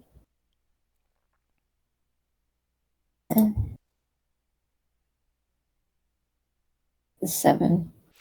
Ooh, okay. You make it about 4 or 5 feet up, and you slip in the sand and fall onto your hands and knees, and the dwarf turns around, sees two people right behind him, jumps a little, and they all pull out their swords. I'm sorry. And Okay. I need all of you to roll initiative. Initiative is. Initiative, There we go. yeah, it'll be near 22. 22? Okay. Yeah. Initiative will. Oh shit. What? Initiative determines your attack order. Initiative is near. It should be near your armor class, right? Actually, I don't know where it is on the sheet. Can you tell Lexa where it is? It's like if you look at your main stats, proficiency is just to the right of those, and initiative is directly underneath. Okay. Uh, 22. Oh. I see. Initiative. 12? 12. Okay. 13, I mean. 13. Okay. I'm still trying to find it, sorry. I can share my screen really quick Yeah, and that'd help. just sample it. Yeah, sorry. That's It's fine. just here if you can see my cursor. Oh, okay, thank you. Oh, wow, I'm blind. That's alright. The Two. dwarf also says, "What in the hell are you doing?" While they all draw their swords. And because you got so close to them, there is no chance for like. He immediately draws his sword and or he draws his scimitar. Otherwise, you might have had the chance to not. Yeah. Okay. Can I deliver an unarmed strike to the No, no, dwarf? no. Wait. Okay. What's Mizre's Oh, I got a 2. Sorry. 2? That's not great. Yeah, it's horrible. Okay. Okay. 1 second. Actually, in my encounter, I accidentally added one more bandit, but you guys are only fighting 4, so. Sorry, 1 sec. What? So the rolls were 22, 17, or it was 22, 13, and 2, right? Yes. Okay. Well, mine was 2. Sorry. Okay. Initiative, auto roll initiative for them. Okay. And so let's start combat. Obviously, Ashley goes first. So, right next to you is that dwarf immediately in front of you, and then there's the elf to your left. Right behind the dwarf is a human, and to the right is another human. All very startled. Mhm. Is the dwarf wearing any kind of headgear? No. Well, Can I a cowboy headbutt hat, him? if that counts. It does not. What do you want to do? Headbutt. Headbutt. So that'll be a melee, like an unarmed strike. Yeah, it counts. With your goo, which is very like you're gonna solidify a bunch of goo in the front and bonk, right? Yeah. Condense it. Okay, go ahead. So What do roll I a press? on your sheet there should be something that just like there's one that's for damage. Roll to attack. So just roll a d20. Sorry, can I sorry. Yeah, let me look at your screen. Let me look at the screen. Everybody also should focus on this as well. So, yeah, where it says hit/DC, roll that. This. Yeah. You rolled a 9. Okay. Oh. You rolled a 9. You do not hit. You go for headbutt, and the dwarf you go for a headbutt, but the dwarf is so short, you stop like just above hitting him. Oh, And so that was your action, but you can also move afterwards. If you Okay, want to move, can I like jump backwards? you can. How far? As far as I can go. Actually, no. I'll consider jumping an action. So you can like move backwards. Yeah, like jump in like the in just the sense of like being startled. Okay. Yeah. You jump. You maybe like step back 3 or 4 feet. Mhm. Because like you tried to hit him and you whiffed it so bad, you're almost embarrassed. Yeah. Okay. Next up will be one of the humans, and one of the humans, and he will go to attack you with his He will go to attack Mizray, who is the closest, with his scimitar, and he rolls a. Oh, sweet. What is your armor class? 11. 11. Oh, that sucks. Okay. He does hit you. Um, he does hit you, and he does. Oh shit. Oh boy, you guys, this is gonna hit hard. How much health do you have? 11. Okay. He hits you for 6 damage.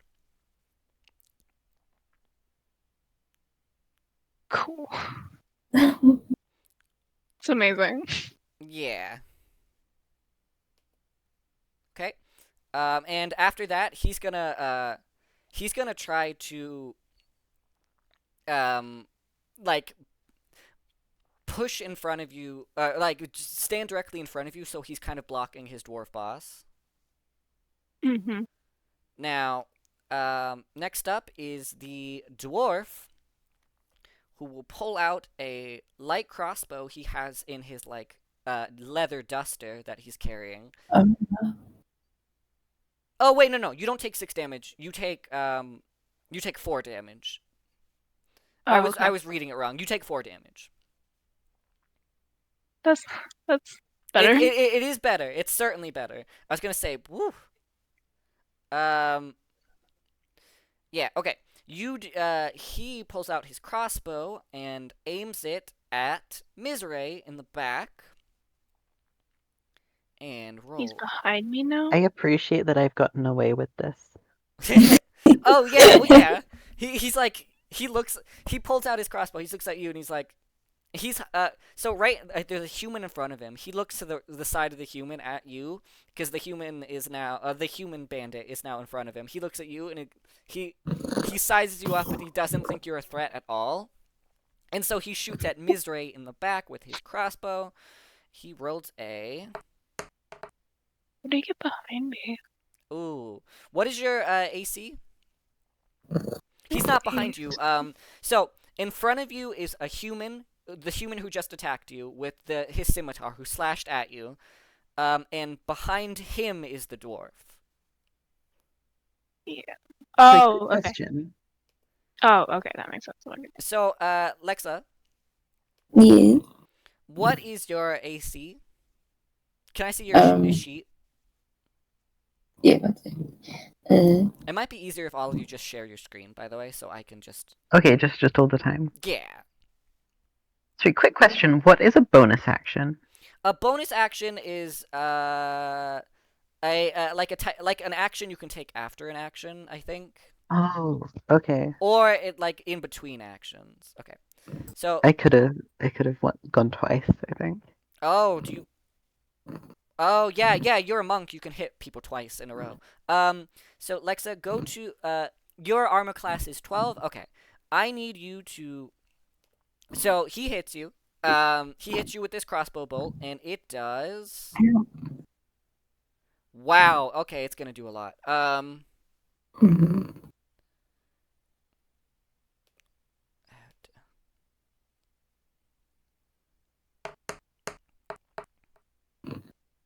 Oh shit. Okay. It does 6 damage. Oh no. That one I didn't fuck up. And now it is your turn to act, Lexa. Can I attack with rapier? You know, you'd have to get closer. Yep. But you do have those spells. Oh And yeah. you can and then you scroll down. You also at first level you also have. Yeah, I would maybe burn a spell slot, but also you don't have to. So, spell slots are things. Yeah, okay. So from here you could hit him with vicious mockery or maybe fairy fire, or if you go to features and traits, you know spells, bardic inspiration. You could tell everyone in you could use your bardic inspiration to try to buff someone else, or you could like use a spell to try to attack the person, someone.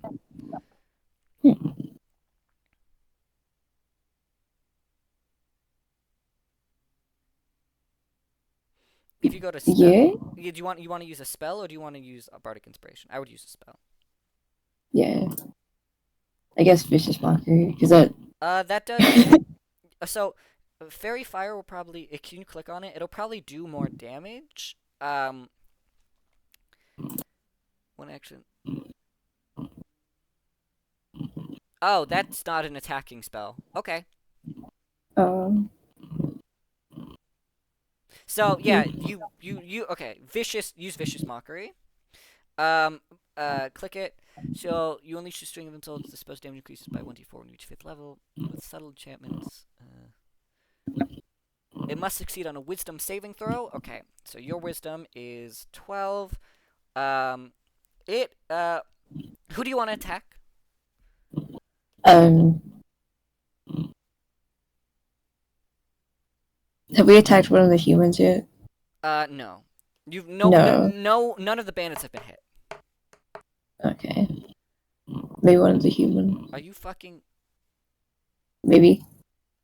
One of the humans. Okay. I will roll that. You're so lucky that I rolled the. Okay. Yeah. Okay. You hit him.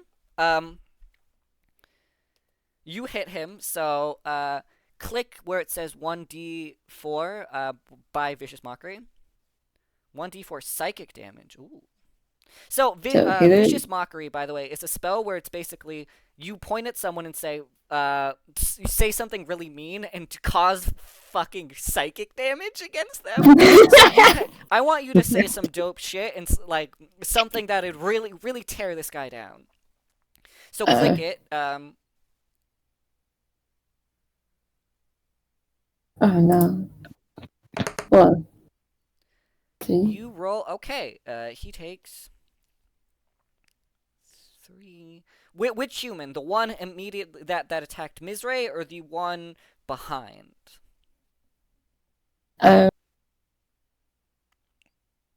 Maybe the one behind to try and get all of them. Okay. Yeah, he takes 3 damage. Okay. So what do you say? What the fuck, Richard? Yeah. Yeah, you're right. Okay. Yeah, you're right. Okay. And now, I'm sorry. I apologize. It's And all now, vine okay, quotes. now I'm it is sorry. his turn. Unless you want to like move closer, so you might be able to stab with your sword, with your rapier. True. Can try that. Okay, Yeah. so you move closer. You're like so. The scene right now is the plasmoid, a little bit behind Mizray and Duatang. Duatang is to the left of Mizray, and directly in front of Mizray is a human blocking her, and behind that human is a dwarf. To the left is an elf, and to the right is the person you just said "what the fuck" to. And in the middle is a quivering beast folk, or lizard folk, cradling something. Okay. What's the lizard's damage? Should we be worried about them dying? The lizard has some bruises here and there, like a bloody snout, but fine enough. Okay. The glasses they're wearing are shattered, but they're fine. And so the bandit you just hit is going to reel a little bit, and he starts tearing up a little bit. You kind of hurt his feelings, and so he backs off and goes to shoot the plasmoid. The plasmoid with his crossbow. Uh-oh. And what is your AC? Where is that? It is armor class.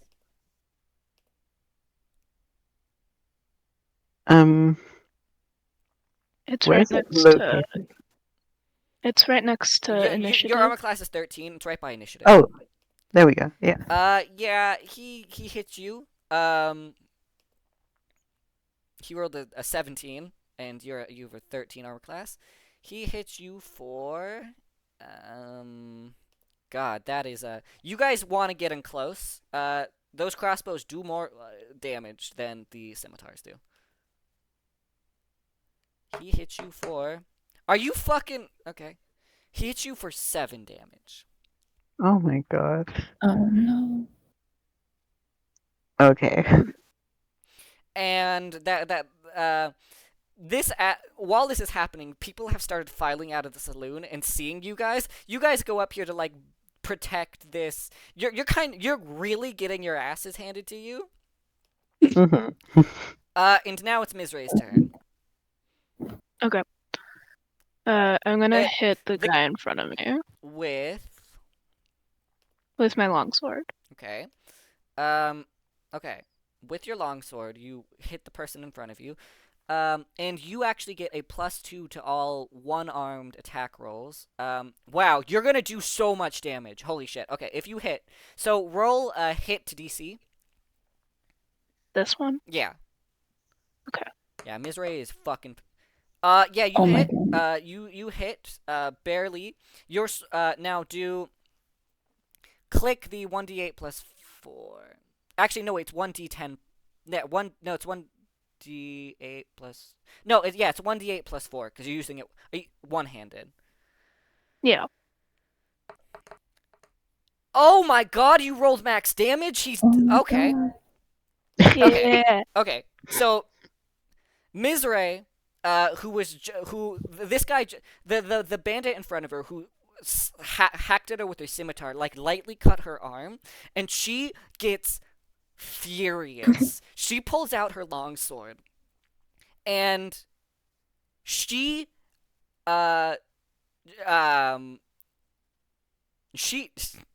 she decapitates him in one swing. Yeah. Hell yeah. It's so fast and so instant that everyone around you, including the audience that's gathered of like drunk tavern, saloon enjoyers, kind of backs off a little bit. He's dead. Good. Holy shit! You killed him so bad. I rolled your character with you. You're not cheating. Oh god. And now it's the elf. The head flies off, and it hits the elf behind the dwarf. So The elf catches it briefly. It just jumps, and he's gonna move to run up to Mizray again and attack with his attack with his. He's gonna say, "Holy shit!"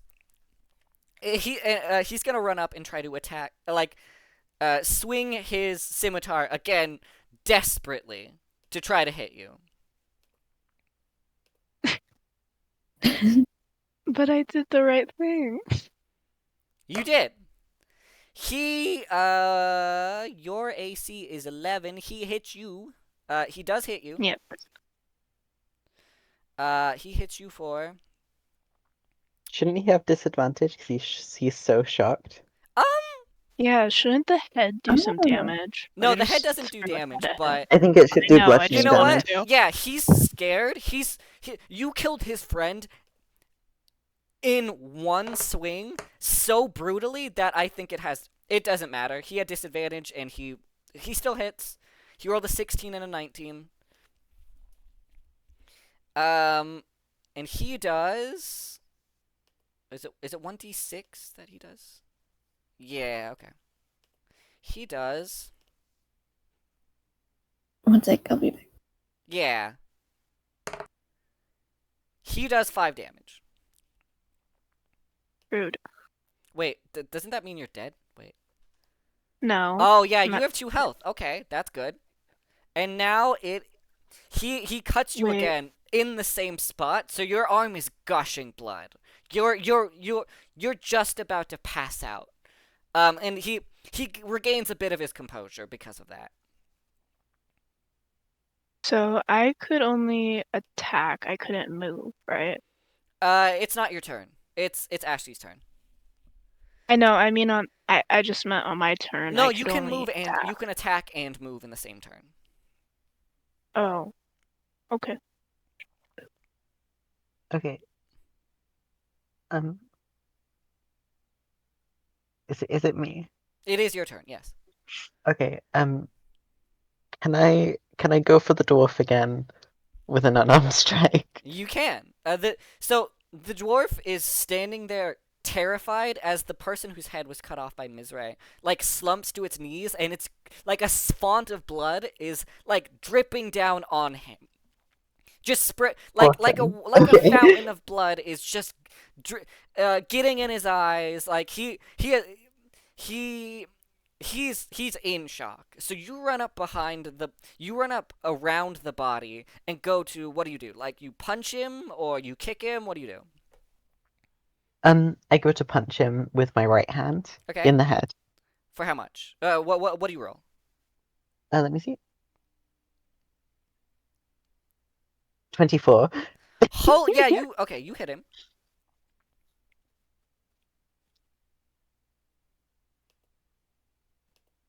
So 4 damage. You rolled a 19 plus 5. That's crazy. You roll 1d4. The where it says 1d4 plus 3. This. Yeah. 7. Okay. Yeah, you fucking beat him in the skull. For 7 damage, and you nearly toppled the man over. Okay. Well, let me just double I check. would like to take my Bonus action. I Just think double checking a bonus it's, action means what I think it does. I think Lexa said she had to go. Yeah, she had to leave for a second. She'll be back. Oh, okay. You can use 1 bonus action on your turn, so you're gonna use your bonus action to punch Yeah, him I would in the love to. Alright, so you sprint towards him and you hit him with this fucking haymaker from the right. Hit him in the head. He falls back, pushes himself backwards, nearly falling over. So what do you do next? You gonna hit him with that left hook afterwards? I would like to try the headbutt again. Oh god. Okay. Yeah, go ahead. You hit him. 21. Yeah, you hit him. And then this.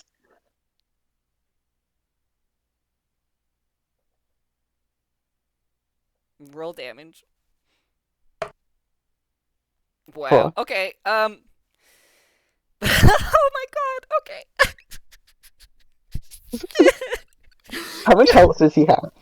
You hit him in the fucking skull with your right hand, pushing him backwards, and while he's falling, you like overcorrect with you missed earlier by not going down far enough. You overcorrect and put your whole slimy body down into him so hard, his head goes through your squishy brain, like your squishy amoeba thing, comes out the other side, and it's just his skull is shattered.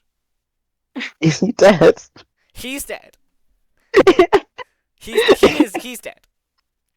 Alright, 2 out of 4. Jesus Christ, guys. Two of them are dead now. 2 of them are dead. Yeah, the 2 nearest you are dead. The 2 flanking either side of the lizard folk are alive. The humans, are they? Yeah, the 1 human and 1 elf. One The human, one elf. elf. Okay. The elf has not been touched, but the other human is like lightly wounded from. Is still starting to sob slightly from that vicious mockery.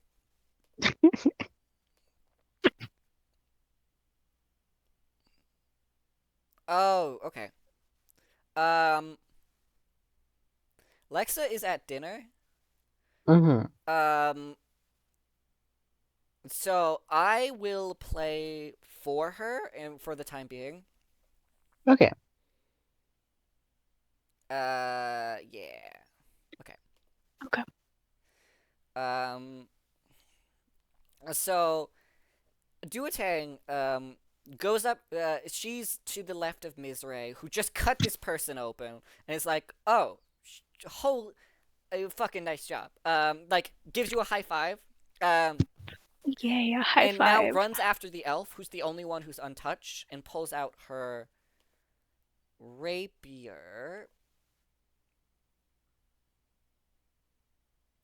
And does roll. She pulls out her rapier. Her rapier does 1d8. Her attack is. Oh, I don't actually see what her attack is. Her attack. It's not. Yeah, she's not on her action screen, so I can't see it. Oh. Her modifier is +0. Okay. She rolls a. What's that? A 12. She hits. Okay. She hits the boy for. She hits the elf for. Okay. She runs up and pokes the elf like in the toe with her rape. She like struggles to get it out and pokes him in the toe. It goes through his foot and like into the sand below and does 5 damage. Beautiful. And now it will be the bandit who she yelled at on to the right of Mizrae, and who is immediately closest to the plasmoid after the plasmoid shattered his boss's skull through its body. Through the plasmoid's body. And so Ashley he the bandit goes to it fumbles to get his crossbow out again and tries to shoot one more time at the plasmoid. Actually retreats before that, retreats behind the building. Like you're in an alley and retreats behind the building immediately behind him. So he's around the corner and goes to shoot at you. But again, let's see. Okay. Can I gargle at him? Like, yeah, oh yeah. Like a growl? Oh yeah, speaking is a free action. You can say whatever you want. Can I try and intimidate him? No, that would require something. Okay. But you can say like, "What up, pussy?" or something. I don't know. I don't know what you want to say. I just want to gargle like as a growl kind of thing. Oh, you growl at him, and it causes him to fumble. He's pulling the bolt back from his crossbow, and he fumbles it out of his hand, and it shoots into the dirt. Okay. And now it's Mizray's turn. Okay. So, yeah, he fucked up. He missed completely. I run up on the human because I hate The him. human. Okay, so you go to the person who's hiding behind the building. Yes. Okay, and you, I'm assuming, attack. Yeah. When can I use second wind? You once Portia at rest, so you could use it now, if you wanted to, but you're almost at the end of combat, so it doesn't. Yeah, you can use it now. If I use it, I can't attack, can I? You cannot attack, no. Okay, I'm gonna attack. Okay. Roll your hit Fuck! You. God damn it! You run up to him and you go to swing your longsword again, trying to do the ultimate badassery that you had already done by chopping that person's head off, and you slip a little in the blood on the way there, and so like you pull your longsword gets lodged in the building next to the human. I'm dead. If you get knocked down, you won't die, but and now the elf. The elf looks around at this scene of carnage and idiocy, and goes to, and is like, it is almost halfway dead, is bleeding profusely, and is like, I don't know if it's worth it, and also again, tries to run out, tries to climb back into the window of the saloon by jumping through it. And let's see.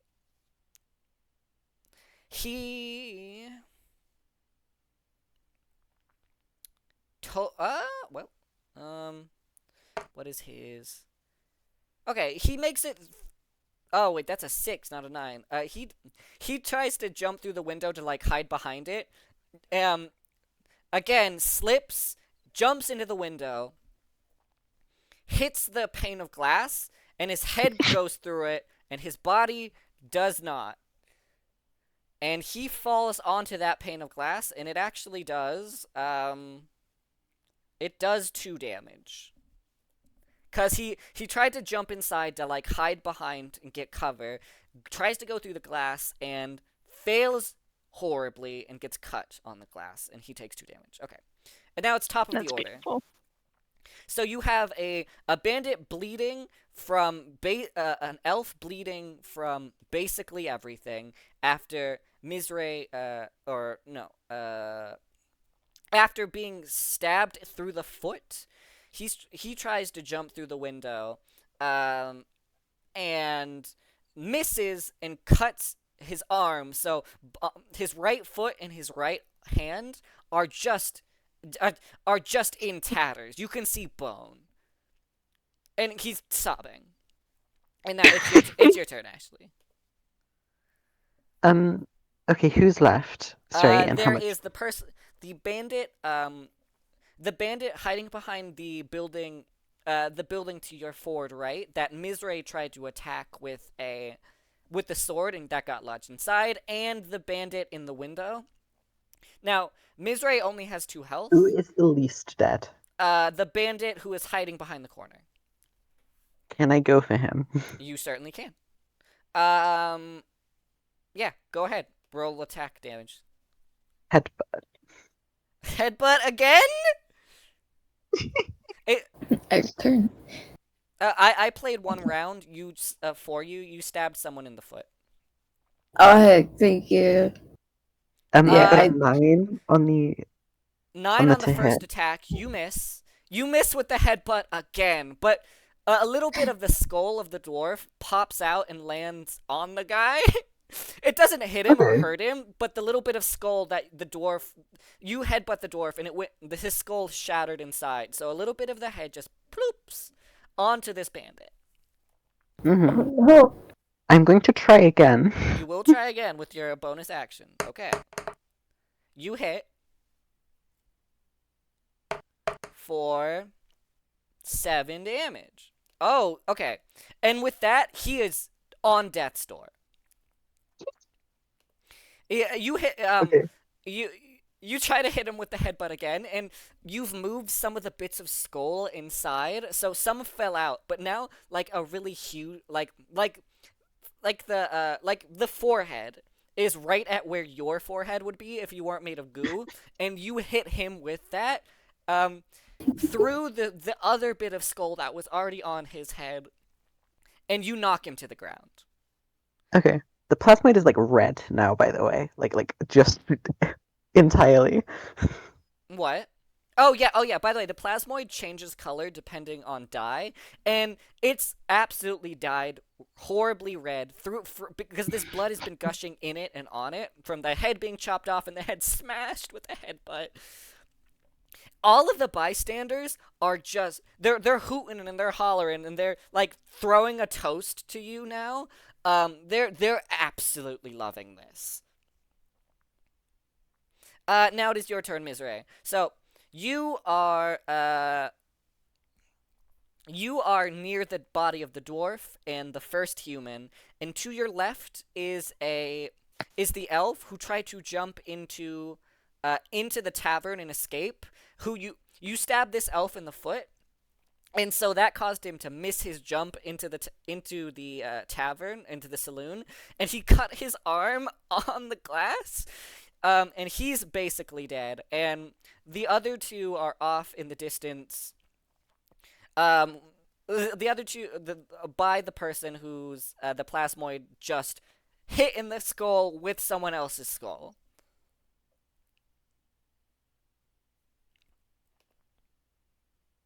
So it's your turn, Lexa. I think your mic might have disconnected.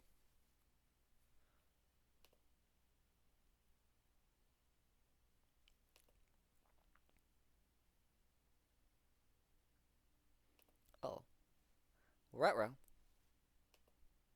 Oh. I'll wait to like play for her. Quack. Lexa. Lexa. Lexa. Oh no. Maybe she had to go back to dinner. She might have to. She might have to go. Like we're nearing the time when she would have had to leave anyway.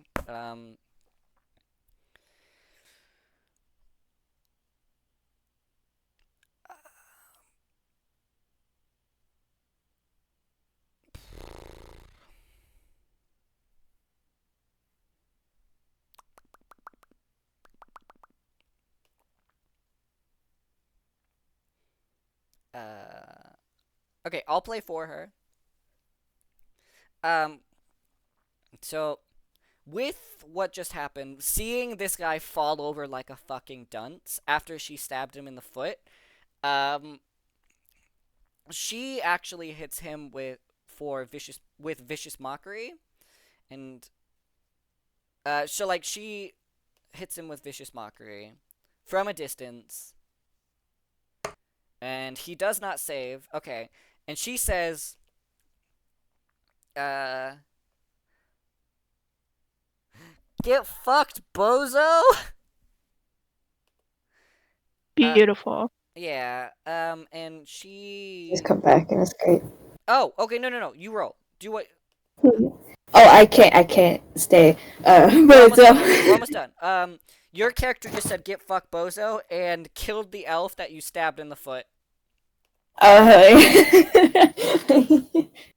Okay, so that just leaves the bandit with 1 health, who is going to flee.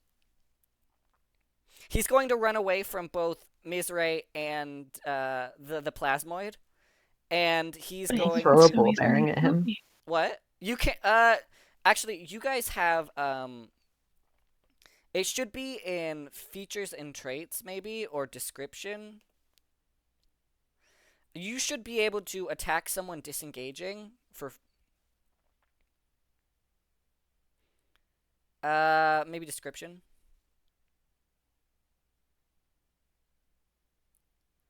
No, maybe that's just Mizray. Anyway, someone who disengages from combat, which this guy is clearly trying to do, you can take a free attack on them. So, both of you roll an attack. Actually, Mizray, just roll an attack. Okay, should I do unarmed or It's up to sword? you. Okay. Okay, yeah, yep. Okay, you hit him. He's dead. He has 1 health. He tries to run away. You wrench your longsword free from the wood near him, and before you even like hit him with it, he trips, falls over, and like he stumbles back on a piece of skull on the ground and falls into this backwards onto the sword. You guys Oh, have it's solved perfect. my bandit puzzle. Yay! You guys won. You won. You did it. Woo! Hey, I didn't die. No one died. No one died. Almost. Almost. What's everybody's health at? 2. 2. Or both of Are both? Oh, both of you are at 2. And Did I take any? no. Did I have Yeah, to actually you change? did. You took 6 damage. At one point. So you're at 3. It says. Uh, All of you are fine. You kill all of these bandits, and the crowd just loses it. And with that, we actually ran out of time because Lexa needs to go do something. So I will explain what happens next. Next time on LesBia-n-D. Thank you all so much for being here. Thank you all so much for staying here doing this with Thank me. you for hosting. Thank you for playing the clap. Yeah, so what happens next is you guys find out what was in the hands of the lizard folk you guys just saved. Actually, before anyone leaves, Lexa, you're here, right? Yep. So I'm getting yelled at, but yep. okay, I'll finish it. The lizard folk gets up, and you can see hiding behind it. The lizard folk looks at you, smiles, doesn't say anything yet. We'll get to that yet. And you see hiding behind it is a black and white, like half black on the left side, half white on the right side, armadillo. What? Oh my god. And An armadillo? it's an armadillo. And that's the end of part 1. Thank you all so much for being here. Lexa has to go. If you guys want more LesBia-n-D for like the audience members, Lexa, you can go. Go. I'm just Okay. gonna do some outro stuff. If you guys want more D&D stuff, let me know that. Let me know. I'll be recording these with my friends every week just because it's fun. I think you guys have had a good time. I've had a good time. You guys fucking destroyed that bandit. All of those bandits, just so gruesomely. I thought it was fair. Well, yeah, you guys almost did die too, is the thing. You did pretty well. You held your own. Yeah, next week, we'll be recording another one. This one I'll probably post later on this week, maybe tonight, on my Twitch channel, when I'm thinking of posting this as pre-recorded stuff when I'm not streaming. So just so there's content there. And anybody who's listening to this, anybody who sees this, if you have any notes, any ideas of how I could be a better DM, any maybe fun items or suggestions, let me know. I am your host, Alba Ectophila. You can find my Discord, you can find me on Twitter and TikTok and YouTube, whatever. If you want to get in touch for any questions, the Discord would be the best way, or albaectophila@gmail.com. If you have any like inquiries, like significant inquiries, if you just have a couple of questions, the Discord is the best place. Thank you all so much for watching. And uh, before we leave, I have one last thing. I just want you guys to hear this one last thing. Uh, no one in the chat will be able to hear it, but I'll be able to hear it. Or no one I'm speaking to. So this is kind of just the sound that Armadillo was making. You guys, I've sent you all that video of the armadillo screaming, Oh right? yes, that that video. Yeah. So I'm gonna play that for the audience, and then we're gonna go. You guys go head out, file out. Just a quick question. Yeah. Can I loot the corpses next time? You absolutely can. And is next week, is it like Friday and Saturday or like Friday? It is just. Okay, cool. Anyway, this is the sound that you guys have been, that everyone has been hearing, as the armadillo just absolutely shrieks. And we will get into the immediate aftermath of our first expedition next week. I don't know when this will be posted for anybody who's listening, but thank you all. I love you.